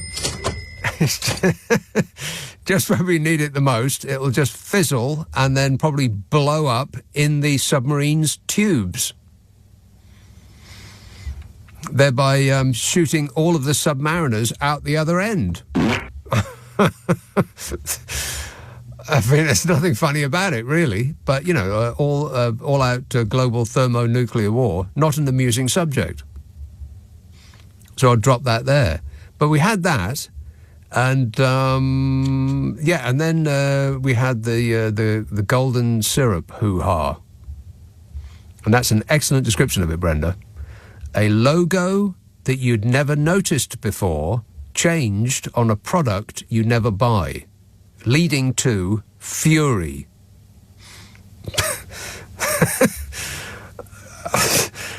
I mean, sometimes you just think... Well, the whole world's gone crazy. Yeah, it's not just this country. It is, in fact, the whole world that has gone crazy. It's not just you. It's everybody. 0345 6060 973. Harrow, Jonathan. Harrow. Good evening, Nick. Yes, Jonathan. I'm at breaking point. Oh, my phone. Wait a minute. I don't want to be depressing to you. But well, now I was reading your book, and it's quite funny. You were talking about Nadine Dorries being the Miss Havisham. Oh yes. It was quite funny, I thought. You got it published. But I know we're coming up to a break, so I'll just run through a few things. Mm-hmm. There are overflowing bins everywhere. My Pakistani lawyer got bit by a dirty mosquito in Rawalpindi. So he got bit on his. He got bit on his what? By a dirty mosquito. Oh. So I was walking to his house, and no offense, there were lots of young men, and the bins were overflowing. I think they might have been. Can I say it in walkie-talkie Britain? The boat boys. The boat boys. Walkie-talkie. Yeah, walkie-talkie. Mm-hmm. There were burnt mattresses and shopping trolleys, and I'm at such breaking point I've had to get another credit card. Things are not going well, but... All right, so what happened to your other credit card? Long story, that's why I have to see the lawyer, isn't it? Well, we don't have time for that. But, no, very quickly, I'm so sorry I've said so many bad things about Sadiqi Khan, because he is being targeted, and he is like Mary Magdalene or the Princess Diana. I'm being serious. Is that right? So he's so lovely. I first heard him talking outside on a converted vegetable shop in Tooting, and he has taken so much pressure. I'm so sorry. Now, it is true that, the biggest problem in London now... Can I ask you a question about that? Yeah. What was the vegetable shop converted to?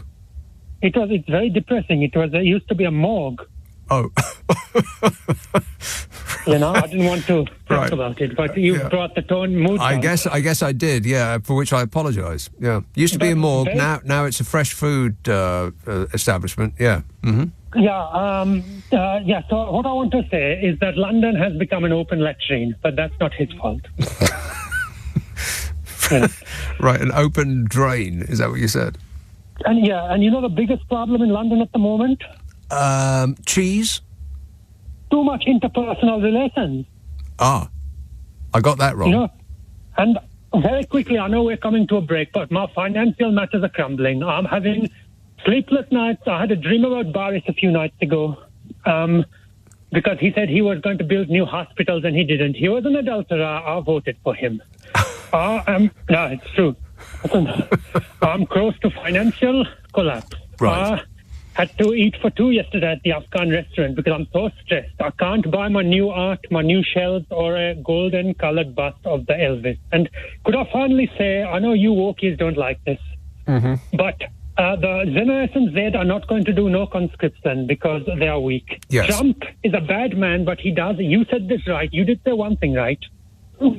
You said that the right wing, they do good branding. He was doing a rally yesterday with the Proud to be an American song. Mm-hmm. They do good branding. He wears nice suits. And just to end, if I can quickly, that, the wokies, they're so sentimental now that they're going to sue the Madonna because he was 2 hours late for a concert. Now, in 2009, I will tell you, the tough generations, we used to not do this. In 2009, I was at the O2 for 6 hours. Michael Jackson was late by 6 hours to give his final press conference in March 2009.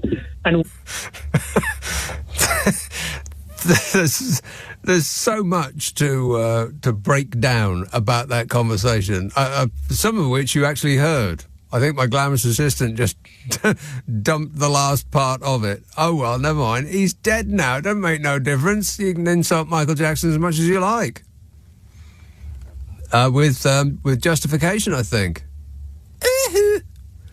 0345 6060 973. Text 84850. Email nick@lbc.co.uk. If you're on Twitter, it's @LBC. Nick Abbott on LBC. Call 0345 6060 973. You've got a good, your mind is a little bit, you know what I mean, three-dimensional. No, I have no idea what you mean. Dave says, I once ate cheese from 1982. It must have been 2003. It tasted nice, but I ended up in hospital for a week with salmonella. Hey-ho, live and learn, says Dave. Well, you were lucky not to die. Don't die and learn, live and learn. Better. 2003. The almost 20-year-old cheese. Simon says, I just started drinking coffee the Vietnamese way. Not the Viennese way, the Vietnamese way. Different. He says, basically you use Robusta coffee instead of Arabica, which is very strong, so you sweeten it with condensed milk. Basically, that's watery sugar. It's absolutely gorgeous and does give you a bit of a buzz, he says. This is a recording of his mind after having a couple of pints of that stuff. Yeah, got a bit of a buzz on. Jenny says, Nick, I just got in and heard your golden syrup chat. Weirdly, I bought my first tin last week since childhood and had golden syrup on white bread, just like we had in the 1970s. Absolutely yummy, says Jenny. It can't be. I mean, I do recall having that myself, and because it's a bit runny, honey. It's not honey, but it is runny, honey. And it just sort of goes everywhere, doesn't it? And it gets, you get sticky ickiness everywhere. Awful. But I do recall that it tasted tooth-rottingly good. And I bet that there's a lot of people who had not thought about golden syrup since their childhood that have gone out and bought a tin of it this week because of the change of the logo. Because Fury As... company changes logo you'd never noticed before on a product you don't buy is the kind of publicity that would cost a fortune if they paid for it. Fury As. I mean, I've decided to just disbelieve everything after a headline that starts with those two words. Fury As. And there's so many of them. There's so many. People are just working themselves up into a state of ire. Because that's how they get their kicks, baby. You know, some people throw themselves out of planes, and some people go on roller coaster rides, and some people watch scary movies, and some people get angry. Fury As puppy described as cute. Comment section full of people going, that puppy should kill itself. It's not cute. Fury, angry they are. Standing in the middle of the street, their fists clenched, eyes bulging. Fury As. I mean, I despair of journalism in general, really. Sue says, I'm not too worried about 30p Lee losing his job. After all, this is a man who knows his way around a food bank, and it also gives him the opportunity to prove firsthand that it really is possible to eat for 30p a day. Yeah, I'd like to see him try. He won't grow up to be big and strong. So many texts and messages. Oh, my God. 13 pages. Really? I'm never going to get through these. I am very bad at my job. Correct. Holly says, Lindsay Hoyle has got overwhelmed supply teacher vibes. He looks baffled all the time. I was watching the government Gaza vote meltdown on YouTube, which I still really don't fully understand why they all kicked off. And all he does is point into the mob of groaning MPs and make feeble threats. It's proper cringy watching how these lot behave. Bunch of weirdos, says Holly. I will say, though, that big up Stephen Flynn, the SNP leader. He was absolutely raging. He went all brave-hearty. Loved it. Also thoughts on peanut butter and banana mixed together. I think it's an iconic duo. Yum, says Holly. Well, you're going to have add honey or jam to that, Holly, because otherwise it's too claggy. It gets stuck on the roof of your mouth. Peanut butter. It needs something to wet it up a bit. So jam would be perfect, and we'll put a banana on there, and that sounds like lunch to me. Sounds like lunch to me. With a couple of pints of that Vietnamese coffee.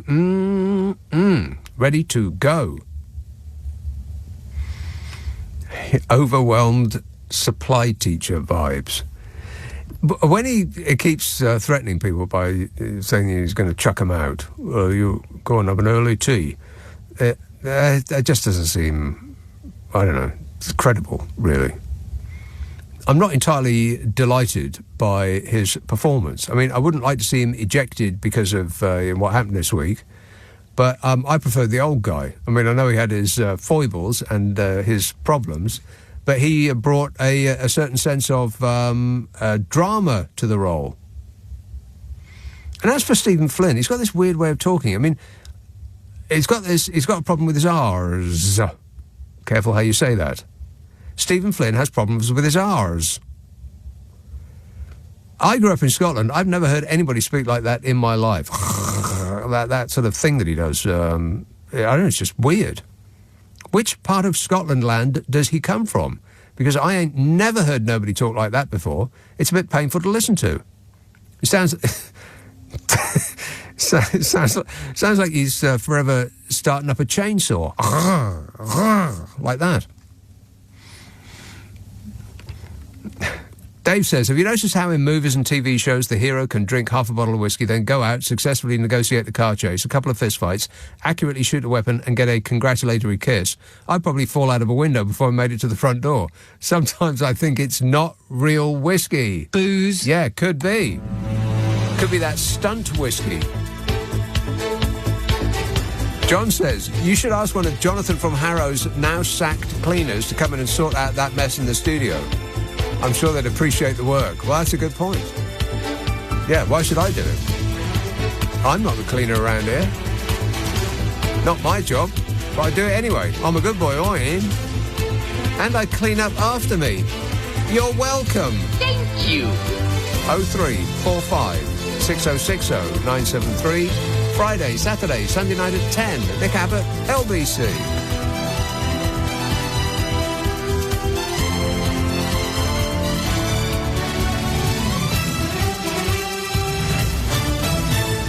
On your radio, on Global Player, and Play LBC. leading Britain's conversation. This is LBC.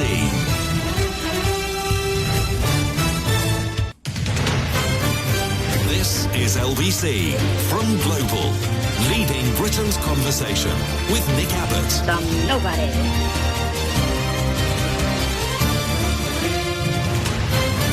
So they opened their big mouths, and out came talk. Talk. Martini texts, overperforming Nick. In Goldman's report, The Structural and Cyclical Costs of Brexit, I read that UK goods trade has underperformed other advanced economies by around 15% since the referendum, and business investment has been weak since 2016, falling noticeably short of the pre-referendum trend. Don't worry, though. Fishy has a plan. Yeah, no doubt. He's gripping it. I'm gripping it. There, evidence. Yes, this came and went with barely any comment. Post-Brexit, Britain has significantly underperformed other advanced economies since the 2016 EU referendum, according to new analysis from woke lefty socialists Goldman Sachs. No! In a note entitled The Structural and Cyclical Costs of Brexit, the Wall Street Bank estimates that the UK economy grew 5% less over the past 8 years than other comparable countries. But hey, what does the most successful bank in the history of money know about money? Goldman Sachs attributed the economic shortfall to 3 key factors. Was one of them this? This government...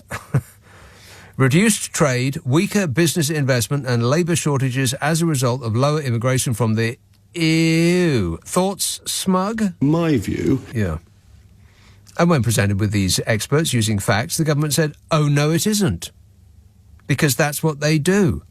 This government takes the truth, turns it inside out, stands it on its head and tells you it doesn't exist. A Treasury spokesmodel told CNBC that the government was making the most of Brexit freedoms to grow the economy. Well, spoiler alert, the economy is not growing. It's actually shrinking. It's in recession. It's not growing. And we have no Brexit freedoms other than allowing companies to poison us with chemicals that are banned in Europe, because they have the not entirely desirable side effect of death in those that consume them. Just in the time since we left the EU, Europe has banned 31 chemicals because they're substances of very high concern. That's the actual title they give them. These are substances of very high concern. Warning. And so they banned them. We, lucky people in Brexit Britain, are still using those substances of very high concern because, after all, what's a little light death when the profits of chemical companies and the fantasy of freedom is concerned? It's all about the money, honey. The UK voted 52 to 48% to leave the EU on June the 23rd, 2016, but officially exited the Union on January the 31st, 2020. Freedom! And since then, UK goods trade has underperformed other advanced economies by around 15%. That's according to Goldman Sachs, while business investment has fallen notably short of pre-referendum levels. Meantime, immigration from the EU has fallen, which was a key pledge of the Vote Leave campaign, but they have been replaced by a less economically active cohort of non-EU migrants, primarily students, the research says. Taken together, the evidence points to a significant long-run output cost of Brexit, says Goldman Sachs. The bank noted the reduction in trade was in line with expectations, and the underperformance in investment was more pronounced than it had anticipated. So we're doing worse than expected. However, it said shifts in immigration patterns pose the most important cyclical repercussions for the UK economy and inflation in particular. They said the post-Brexit change in immigration flows has reduced the elasticity of the labour supply in the UK, contributing to the post-pandemic surge in inflation and pointing to more cyclical labour market and inflation pressures going forward. Wow. Does anybody have any idea what that means? No. No. It's not good news. The real GDP per capita has barely risen above pre-COVID levels and currently stands 4% above the mid-2016 level, 8% in the euro area and 15% in the US. 4 here. Meantime, the UK has recorded higher inflation than anywhere else. Consumer prices rose 31% since mid-2016 in this country, only 27% in the US and 24% in the Eurozone. So we're poorer and things are more expensive. But apart from that, how's it going? Oh, fabulous. I mean, it would be okay if we weren't having to live through it, eh? And of our new non-EU agreements, well, the British government estimates that its free trade agreement with Australia will boost UK GDP by 0.08% per year. And the timelines for prospective new trade deals with major partners like the US and India have not been announced. And the government is pretending that we're doing a deal with Canada, and Canada's saying, what deal? What are you talking about? Amazing. Kemi Badnock says, we're in discussions with the Canadians. And the Canadians said, I've got no idea what you're talking about. As though Canada doesn't have the internet or access to news. So we're poorer. Our prospects are worse. We use dangerous chemicals that are banned elsewhere. We have higher prices. Trade is more difficult. Buying things from Europe is harder and more expensive. The huge and tremendous trade deal with America didn't happen under Trump or Biden. And basically everything that those oily charlatans promised has failed to come true. Like this, for instance. We could have cheaper food, clothing and footwear straight away by getting rid of the protectionist anti-trade tariffs that the EU imposes. And it would be very good for the British people, and it would provide certainty. And I think once there's certainty, the country will begin to reunite. He's totally 100% wrong about that, as well as everything else that man has ever said. It's like a slow puncture. We just become smaller and less important by the day. Or as the gas bag in chief would say... Brexit's going great. Yeah. Thanks, Nige. Thanks for everything. You have delighted us enough. 0345 6060 973. James says, I am an optimist and my outlook has always been that my glass is half full. After these Tory rogues have been dipping into my glass for the last 12 years, I feel that my glass is now down to about 7% full. I just want to know where is the 116% which is now missing? I bet a Tory has something to do with it. One of these tax havens with the Union Jack fluttering so proudly on its flag is where you can find at least some of it, says James. Yeah, no doubt. Doubtless. Some patriot will have squirreled it away over there where the taxman can't get at it. Paul says, what always got me about the ending of the Planet of the Apes is the guy is a trained astronaut. He lands on a planet that has apes. But if you haven't seen it, you like put your fingers in your ears and hum for 10 seconds. He lands on a planet that has apes, humans and horses, and it never occurs to him that he's on Earth. He never looked up in the sky and noticed the moon, I guess, says Paul. Yeah, that's a good point. Yeah. Moses was an idiot. What's his name? Charlton Heston, yeah, played Moses. I'm not saying that Moses was an idiot, but the guy who played Moses was an idiot. Just look up in the sky. There's the moon, and it's curiously, it's called the moon, which seems like a lack of imagination to me. There's a moon in the sky, and it's called the moon. So said the B-52s. Rock and roll! And Yvonne says, we have 3 other nuclear submarines, so try not to worry too much. Anyway, therefore, a last resort, and will be vapour by the time they're fired. Well, that is a comforting thought, Yvonne. If they don't work, then we'll not be around to see their failure. They won't be written up in the news the next day, because there will be no next day if we have to fire them in anger. Of course, if they don't work when you fire them on a test, it is entirely possible that they'll just blast off without anybody touching any buttons. I mean, if they don't work, right? And you can't test them fully until you really, really need them. So, I'm not confident that... all we have to do, really, is just to tell the rest of the world that we've got nuclear weapons, and they will think twice about invading us. Although why anybody would invade this country, I've got absolutely no idea. I mean, what do we have that is still ours that anybody would want to take? I mean, we're full, apart from anything else. So, we don't actually need nuclear weapons. We just need to tell people that we've got them. That's all. I mean, nobody really knows whether Israel has nuclear weapons. I mean, they've never admitted it out loud, as far as I'm aware. But you just assume that they have. We think that they do. Like Iran. Like Saddam.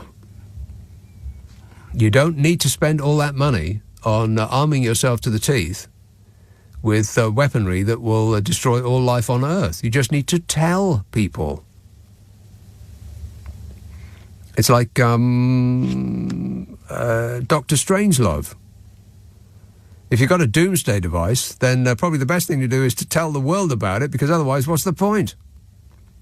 But even if you don't have one, if you say that you got one, then, what are they going to do? Test us? Think we're bluffing? Go on, Vlad, I double dare you. 0345 6060 973. Friday, Saturday, Sunday night at 10. Nick Abbott, LBC. This is LBC. Nick Abbott on LBC. Call 0345 6060 973. And I can't stand him. 0345 6060 973. Paul says, I saw an article in the Daily Mail today. The headline was, hate is winning and it has to stop. Will you tell them or shall I? Yeah, every now and again I do get the feeling that people who write for newspapers don't actually read their own newspapers. And perhaps they were, perhaps they had their tongue in their cheek when they typed that comedy moment out. Hate is winning and it has to stop, said the Daily Mail. 0345 6060 973. Winchester, Simon. Good evening, Nick. Yes, sir. Right, just my observation from today. So I was on Twitter earlier on, and I happened to observe a tweet on X. Yeah. From Mr. Johnson. Yeah. Wait a minute. Uh-huh. Yeah, that one. He was in Ukraine, and he was fawning over Zelensky and saying about how they'll win and it's imperative that we support them. I haven't got it in front of me, so I'm only going on what I remember. They're going to win, they'll be victorious, it's essential, they must win, blah, blah, blah. But didn't he endorse Donald Trump last week? I believe that he was one of the top Tories who said that the world would be a better place if only Trumpel Thinskin was allowed another 5 years. Well, there you go. There's your proof. So any of you Boris lovers out there that are listening, there's your proof. because he would endorse the man that would destroy NATO and told Vladimir Putin to fill his boots to attack a NATO country. Well, Donald Trump never met a dictator that he didn't like or revere or wish he was that person, particularly rootin' tootin', because that's who he wants to be. Well, I'm surprised Liz Truss isn't trying to cozy up to him yet. Have you ever looked at her and just thought vacant? Yes. She's vacant. I mean, what an embarrassment! How can anybody be that out of touch? I don't know. It really confuses me, because you would have to assume that she is, relatively speaking, an intelligent woman, but she does appear to have absolutely nothing going on between her ears. I mean, maybe it's just the look on her face when she's on stage and doesn't know where she is, or is disappointed with the size of her audience, or can't figure out which way she's supposed to go to leave the stage, or any of these things. Whether she actually believes what she's saying on stage. Maybe it's that, and her brain is telling her, what is this nonsense you're spouting? But she needs to work on arranging her face into a look that doesn't scream chump. She just looks like a female version of Mr. Bean. Yeah. Okay. If only she was as silent. Well, yeah. It's her parents I feel sorry for, because they're Labour supporters. Right. I mean, what must they be thinking? That's their daughter, for God's sake. All right, look, leave that with me, Simon, and I'll have a full report on your desk first thing in the morning. Thanks for that. 0345 6060 973.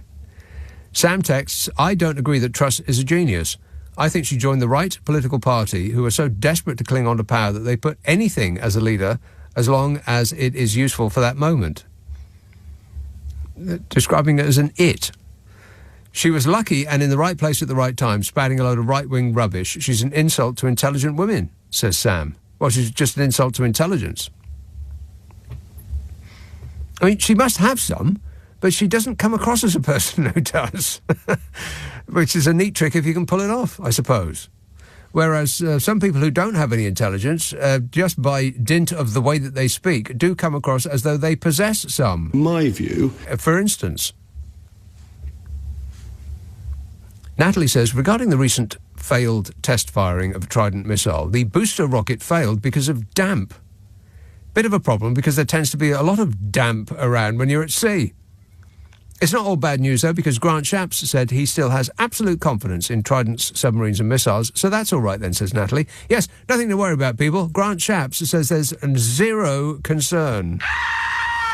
And Dave says, so a bomb dropped on Plymouth in the 1940s, created the need to move 4,000 people for 3 days, yet a Trident rocket went off like a damp sparkler. Yeah, that's a good point. Yeah. Paul says, I predict that Tishy will release a Monty Python-esque election single this year, the Plan song. Plan. We have a plan. Yeah. Yeah. Coming to a record store near you soon, from Friday.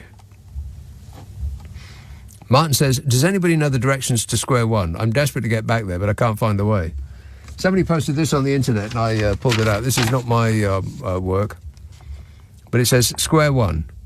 We could swim in the sea, we had dental care, we could afford our mortgages, we had no cost of living crisis, we had pay rises, we could protest, we had freedom of movement, we saw our doctors in person, we had libraries, we had frictionless trade with the EU, we could report a crime, there were no queues at the borders. Let's go back up to Square One. I think they've stopped saying that, haven't they? Or maybe I just wasn't paying attention to this last week because there was, such a lot else on. But I think maybe his handlers, the people who tell him what to say, they've excised that last bit. We have a plan and Labour doesn't have a plan. Plan. The plan is to say the word plan a lot. And we don't want to go back to Square One with Labour, do we? Yes. Yes, actually we do. And I think they got that answer so often that they've stopped him saying it. Seriously, Titchy Suit Size, you should fire everyone around you. They're not giving you very good advice. Every single person that is telling you what to say and do and where to walk and squawk, they should be sacked instantly, if not sooner. John says, earlier this week, I visited the local brain shop. On display was Einstein's... where is this going? Okay. It's a joke. Anybody want to hear it? No. John says, I visited the local brain shop earlier this week. On display was Einstein's brain at £100. Stephen Hawking's brain was also £100. Right next to them was Lee Anderson's brain at £5,000. I asked how come it was so expensive, and the shopkeeper answered, because it's never been used. Funny, no? No. Lucy says, I wish the Speaker would go. He was like Wallace without Gromit until his action this week. Then he apologised twice, and he's back to being under the Tory thumb. I don't think he's under the Tory thumb. I just think he reacts to Tories bellowing in the House by stopping Keir Starmer whenever he gets up to speak at Prime Minister's questions, which is the only time anybody ever watches any of the to-dos in the House.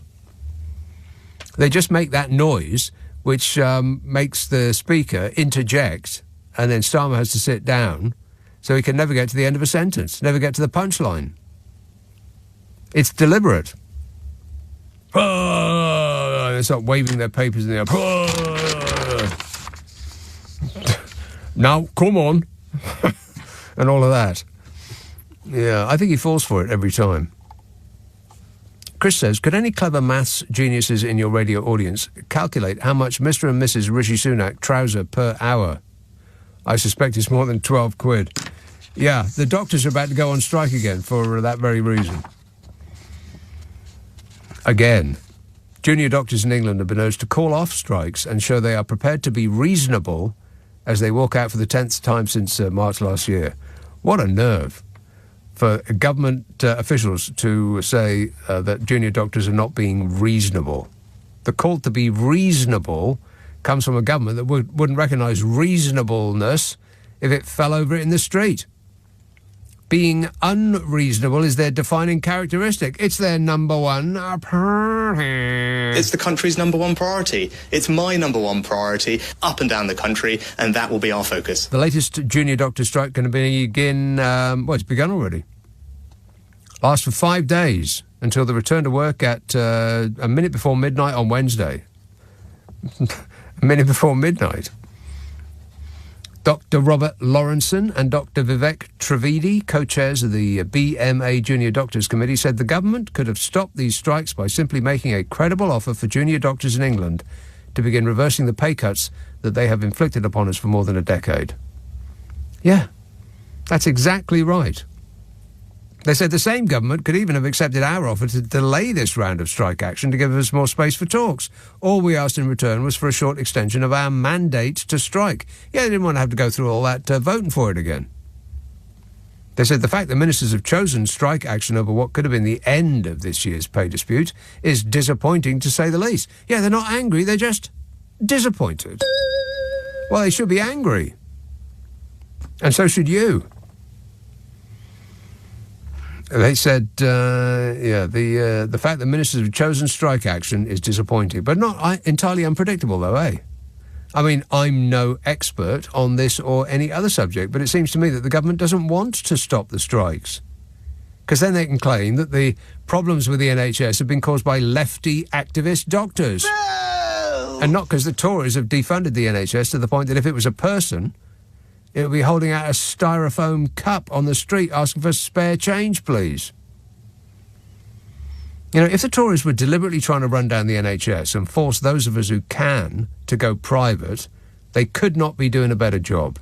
You know, really a great success. It could well be the only thing they've succeeded in at 14 years of trying. And the co-chairs of the BMA Junior Doctors Committee said more and more junior doctors are moving abroad for better paying jobs. But in fairness, they can only claim that because it's true. And it's worse than that, because people are not only leaving the profession, they're being put off joining it in the first place. I mean, why would anybody with the ability to become something as difficult and demanding as a doctor put themselves through all that training, saddle themselves with all that debt, when they could earn more as a shelf stacker in a supermarket? The doctors' reps said all doctors are looking for is to reverse pay cuts and be paid the same in real terms as in 2008, which looks like around £21 an hour instead of the current 15 quid an hour. You know, but the government will put that in percentage terms, which makes it sound like junior doctors are earning an absolute fortune, but they're not. All they want is 21 quid an hour. And the millionaires in government say they can't have that because we can't afford it. We ain't got no money. It'll cause inflation, they say.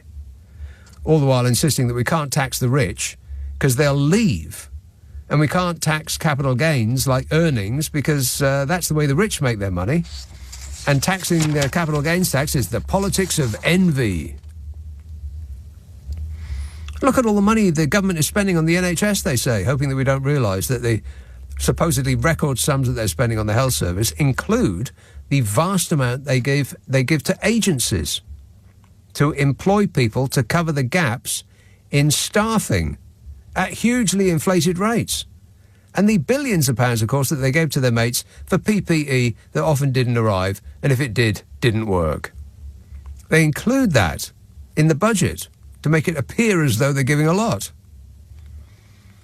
And then there's Health Secretary Victoria Atkins. She said, I want to see doctors treating patients, not standing on a picket line.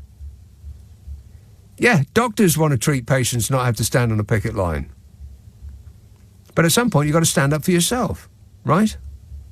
And by the way, that's the same Health Secretary Victoria Atkins that said that she had the privilege of having some wonderful food banks in her constituency. Which is like saying that you have the privilege of having some wonderful firefighters attending your house and ignoring the bit about it being on fire. I mean, honestly, where do they get these people? Just when you thought it couldn't possibly do any worse than the previous iteration of ministerial post, they managed to find a way. It's like a magic trick, isn't it, Liz? Absolutely. Absolutely. Health Secretary Victoria Atkins actually had the nerve to say that the NHS has robust contingency plans in place and it is vital that people continue to come forward for treatment, but no one should underestimate the impact these strikes have on our NHS. Yeah. Well, please allow me to what about?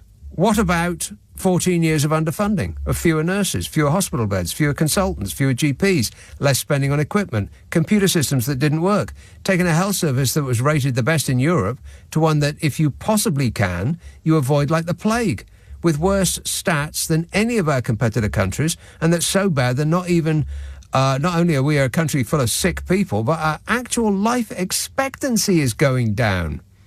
The first time it's happened in 40 years. What about that? And when doctors have been trained at great expense and they decide to up sticks and leave for another country because they don't feel valued, that their work life is ruining their health, they can get more money and work in hospitals that aren't full of aerated concrete, aren't propped up by scaffolding, and don't have leaks of sewage coming through the ceiling. Then why wouldn't you go? And then that's a sign that the government that you work for is not interested in either the health service or the people who rely on it or work in it. I mean, that's why we have 9,000 doctor vacancies. That's why we have record numbers of nurses quitting. And that's why you can't get an appointment to have your parts rearranged. And not because lefty activist enemy of the people junior doctors feel they're worth a measly 21 quid an hour. But I suppose that makes me woke to even think it. 0345 6060 973, just past 12:30, the news headlines with Tim Daly. Nick Abbot on LBC. Call 0345 6060 973. I just want to tell you all how happy I am to be back in the studio, making a picture again. It's a radio show, dear. 0345 6060 973. Some amusing texts coming in. I'll try and read them all before the end of the show, which is unusual for me, but I might just be able to do it. I am getting better at this job, yes? No. 0345 6060 973. Uxbridge, Marcus. Nick, is David Cameron. Yes. What's he doing? He seems to be doing the thing where he can attract the Tory vote for the anti-Israeli vote, and as well as the... do you see? No.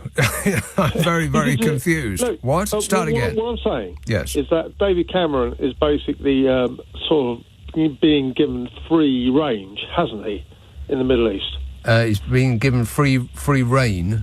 Yeah. Yes, to actually, he's been given free rein to say, we must have a pause. We must have a pause in the bombings. Right. And this is obviously covers all bases. Does it? What does that mean? What I mean is that obviously David Cameron, the Tory party, can get votes from all constituents for doing that. You mean stopping the bombing would be popular with the people of this country? I mean, stopping the bombing is very, very popular with this country, right. Obviously. Yeah. Definitely. Yeah. Definitely. Right. He can say it, right? But then Sunak obviously can take the Israeli line and obviously not criticise Netanyahu. Right. So what you're saying, though, they're covering all bases by Fishy Sunak pulling one way and Diddy David Cameron pulling the other way. Well, yeah, basically, I think it's it's like a push me pull you. Simple. It's that simple. Just Tories, Tories going to Tory. Okay, all right. Thanks a lot, Marcus. I'm not entirely sure. How about you? How about you, Dave? I think this is nonsense. Yeah, he thinks it's nonsense. He's not entirely convinced. 0345 6060 973. Let's have Wilston Green. Nick. Hello. I was calling up because I heard your piece about the junior doctor strike. Oh, yeah. And it makes me angry when I hear the government's nonsense about, well, we're not going to negotiate if the doctors don't show us good faith. And it's just like, hello, the last 13 years you've been underpaying us, and we've shown you good faith, and 13 years later we're saying enough is enough. Right. And now, if we do as you say, you don't talk to us and you don't do, because the last 13 years show it, and now you expect us that somehow you're going to change your ways, and we listen to your hymn, and then we... because, like, I work on the front line, and a lot of what the government say gets repeated by patients. So, like, I've had patients staring me in the face going, can't get an appointment to see a doctor these days. And I'm like, hello, my name's Dr. X. How can I help you? Yeah, I'm standing in front of you right now. This is real life. Yes, you're not hallucinating. I am here in person. Yeah. And then the government doesn't have money, but then they had money to get the barristers 16% pay rise, and every time we strike, it's like we are out of pocket as well. So it's not, we get our pay docked. And I was saying to your producer, I was just like, when I was going through college, two of my friends dropped out. One at the age of 17, another one at the age of 18. They did their A-levels, one didn't. And both of them, I'm 38, one's 39, the other one's the same age as me, they're both on more money than me, without the student debt, without the long hours, and with other perks, like discounts and so on and so forth. And yes, I've got a pension. The day I retire, hoping that day comes, and I haven't worked myself into the ground with all the late shifts and all the stress. I'm 38, I'm trying to be a GP. I've got exams to sit where I'm revising harder than when I was a full-time student, as well as doing a full-time job, as well as being a parent. And each of these exams, just to one exam costs £1,200.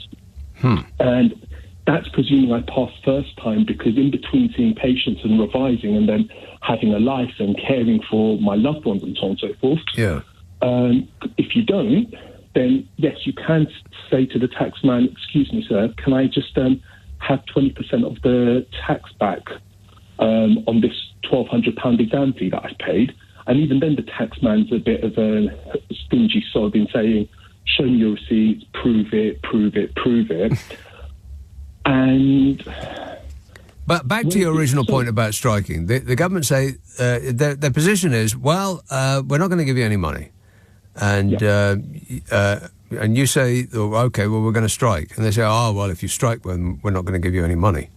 So their position is you ain't going to get no money. It doesn't matter what you do. So you're actually forced to take some sort of action, because otherwise you get nothing, which is what you've had over the last 14 years or however long it was since you last had a pay rise of any description.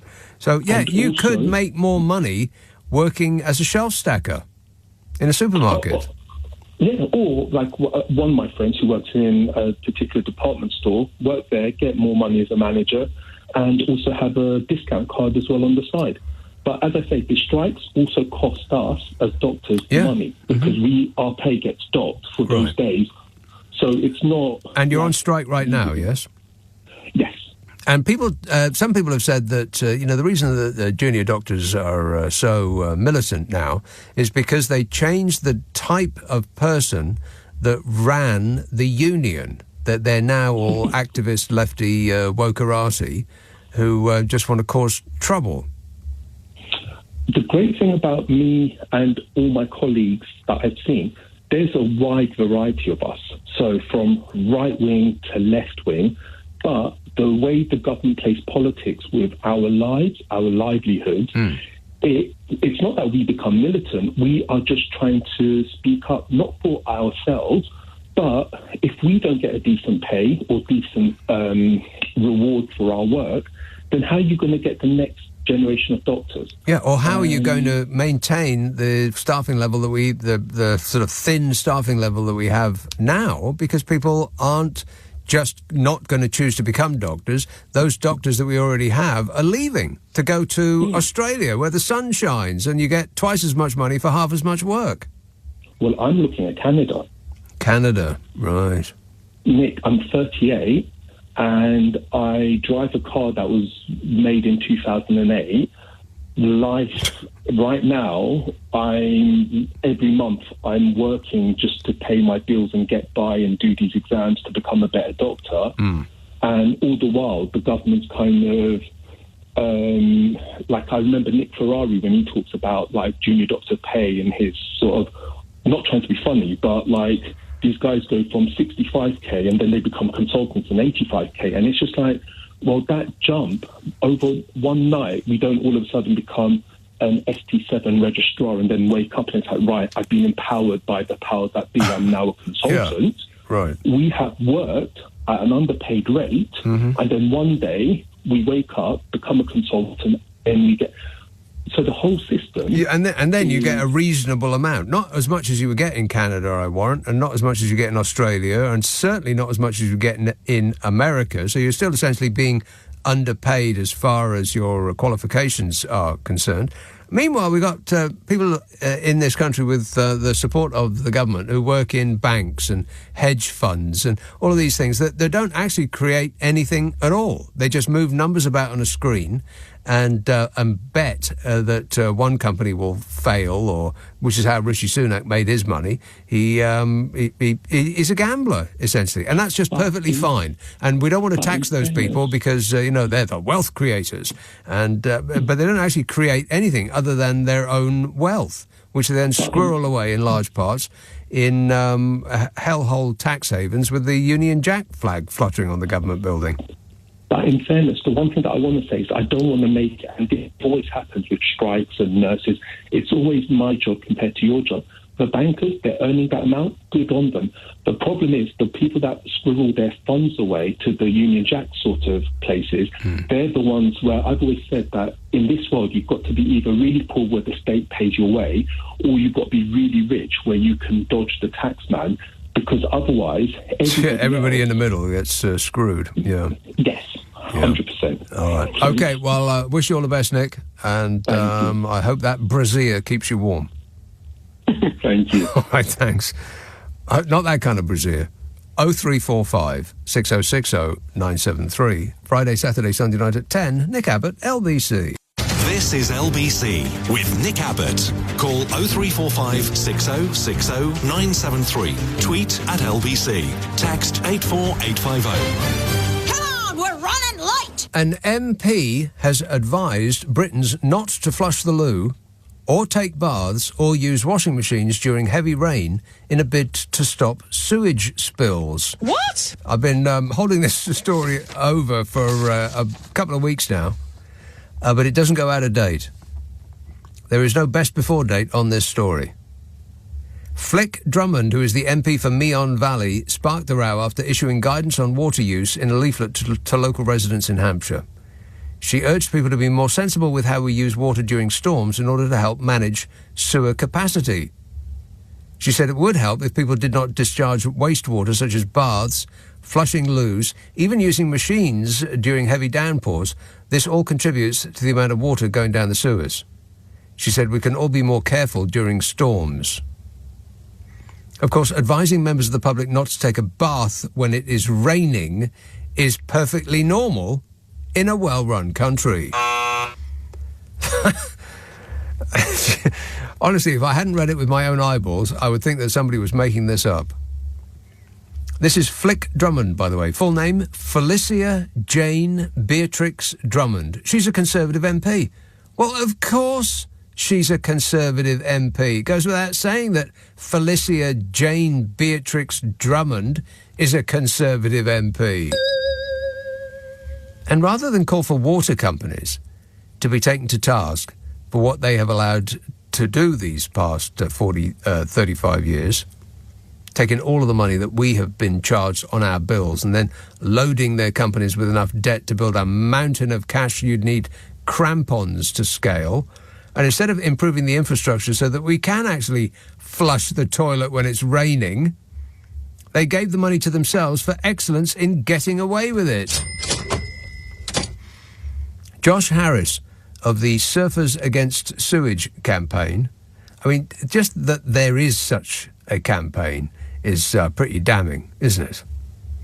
Surfers Against Sewage, that they would actually need to come together under that banner. He said that this is a ridiculous attempt to blame the public for a sewage scandal perpetrated by profiteering water companies which abandoned their environmental responsibilities in favour of lining shareholders' pockets. Yeah, correctamundo. Although he is a surfer, so he's probably woke too, so I think we can probably dismiss anything he has to say on this or any other subject, and that goes for all the wokey-cokies. Okie dokie. Rainwater and wastewater from toilets and bathrooms and kitchens is carried in the same pipes.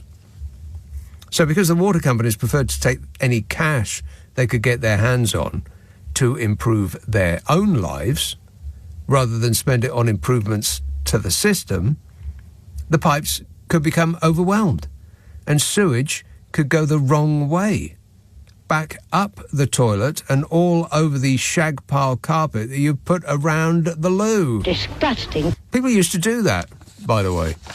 I mean, that seems like ancient history now.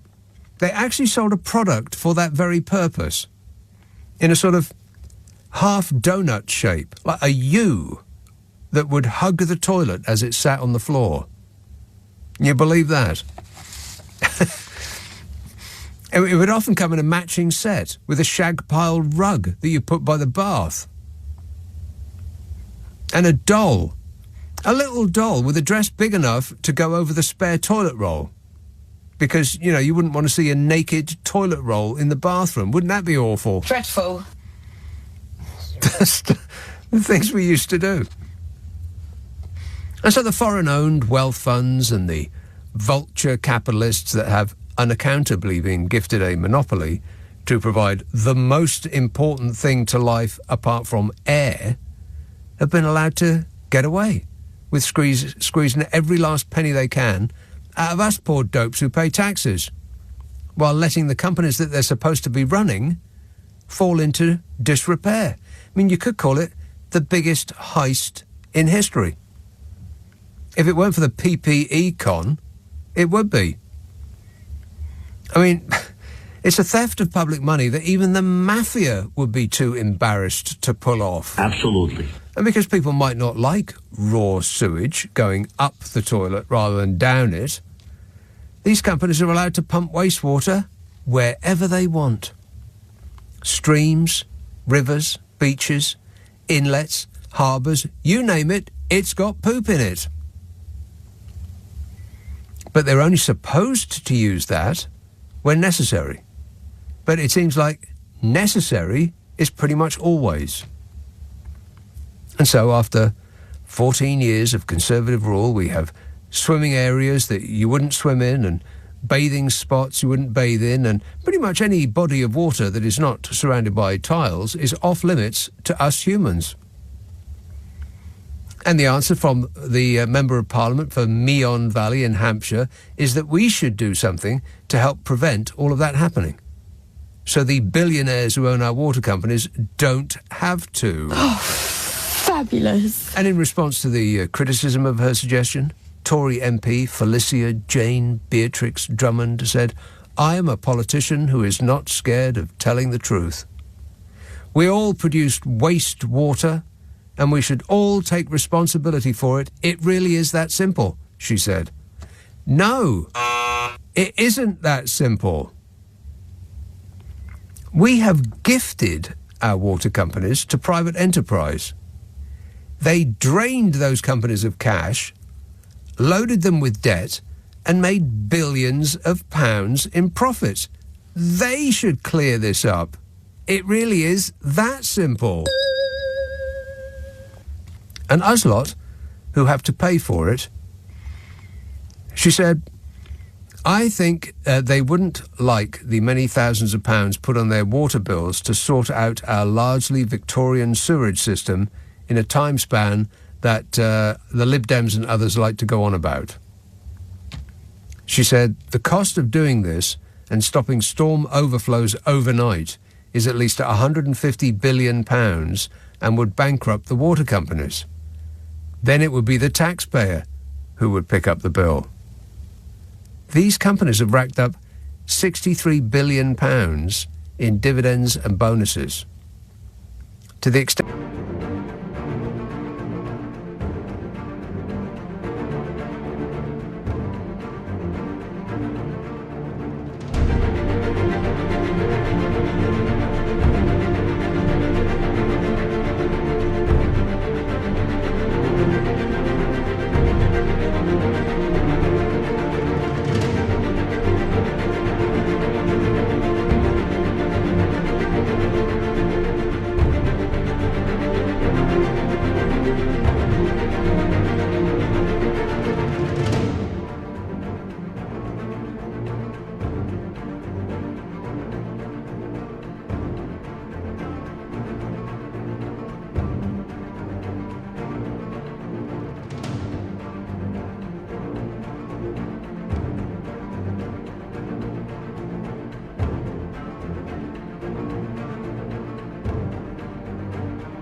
That about 30% of your water bill is them paying the interest on the money they borrowed to give to themselves.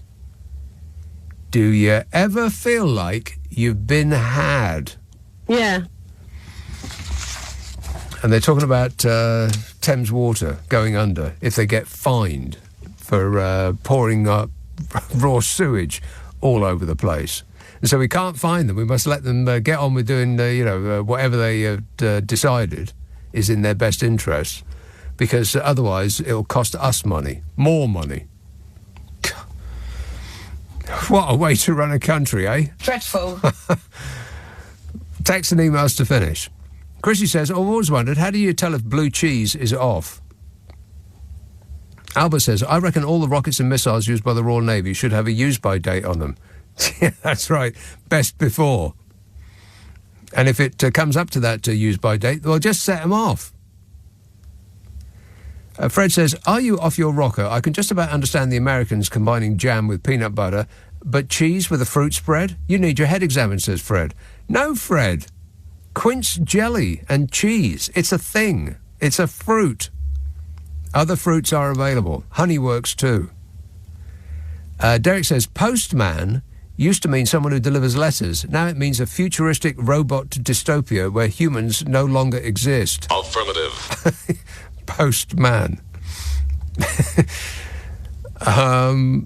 Nigel says, the foreigners are going to invade us and steal our potholes and discarded empty vape litter and our malfunctioning cruise missiles. Well, where else will they get them? That is a good point. Nicola says, if you had to put these in order of preference, what would it be? Boris, Truss, Smug, Anderson and Farage. Well, let me think about that. Boris, Truss, Smug, Anderson, Farage. That will be... No. In that order. Right. One more. Just finally. Dave says Truss's greatest contribution to British culture will be as the answer to a quiz question. Ain't that right, Liz? Absolutely. Absolutely. Now, if you missed any of today's show, it does get put up the internet as a podcast. If you've got one of them stupid smart speakers, the magic phrase is play Nick Abbott, the whole show podcast. We take the news and most of the ads out, which means it takes less time to listen to. You'll use less electricity, and by that method, do your bits to protect the environment. It's on Global Player, which is the official LBC app. With that, you can also pause and rewind live radio. If you don't have it, get it for free from your App Store or globalplayer.com. I'll be back tonight at 10 o'clock. Coming up at 4 on LBC, Ollie Dugmore. But now, Clive Ball. Clive Ball. Clive Ball. Clive Ball. Clive Ball. Clive Ball. Clive Ball. Clive Ball. Clive Ball. Clive Ball. Clive Ball. Clive Ball. Clive Ball. Clive Ball.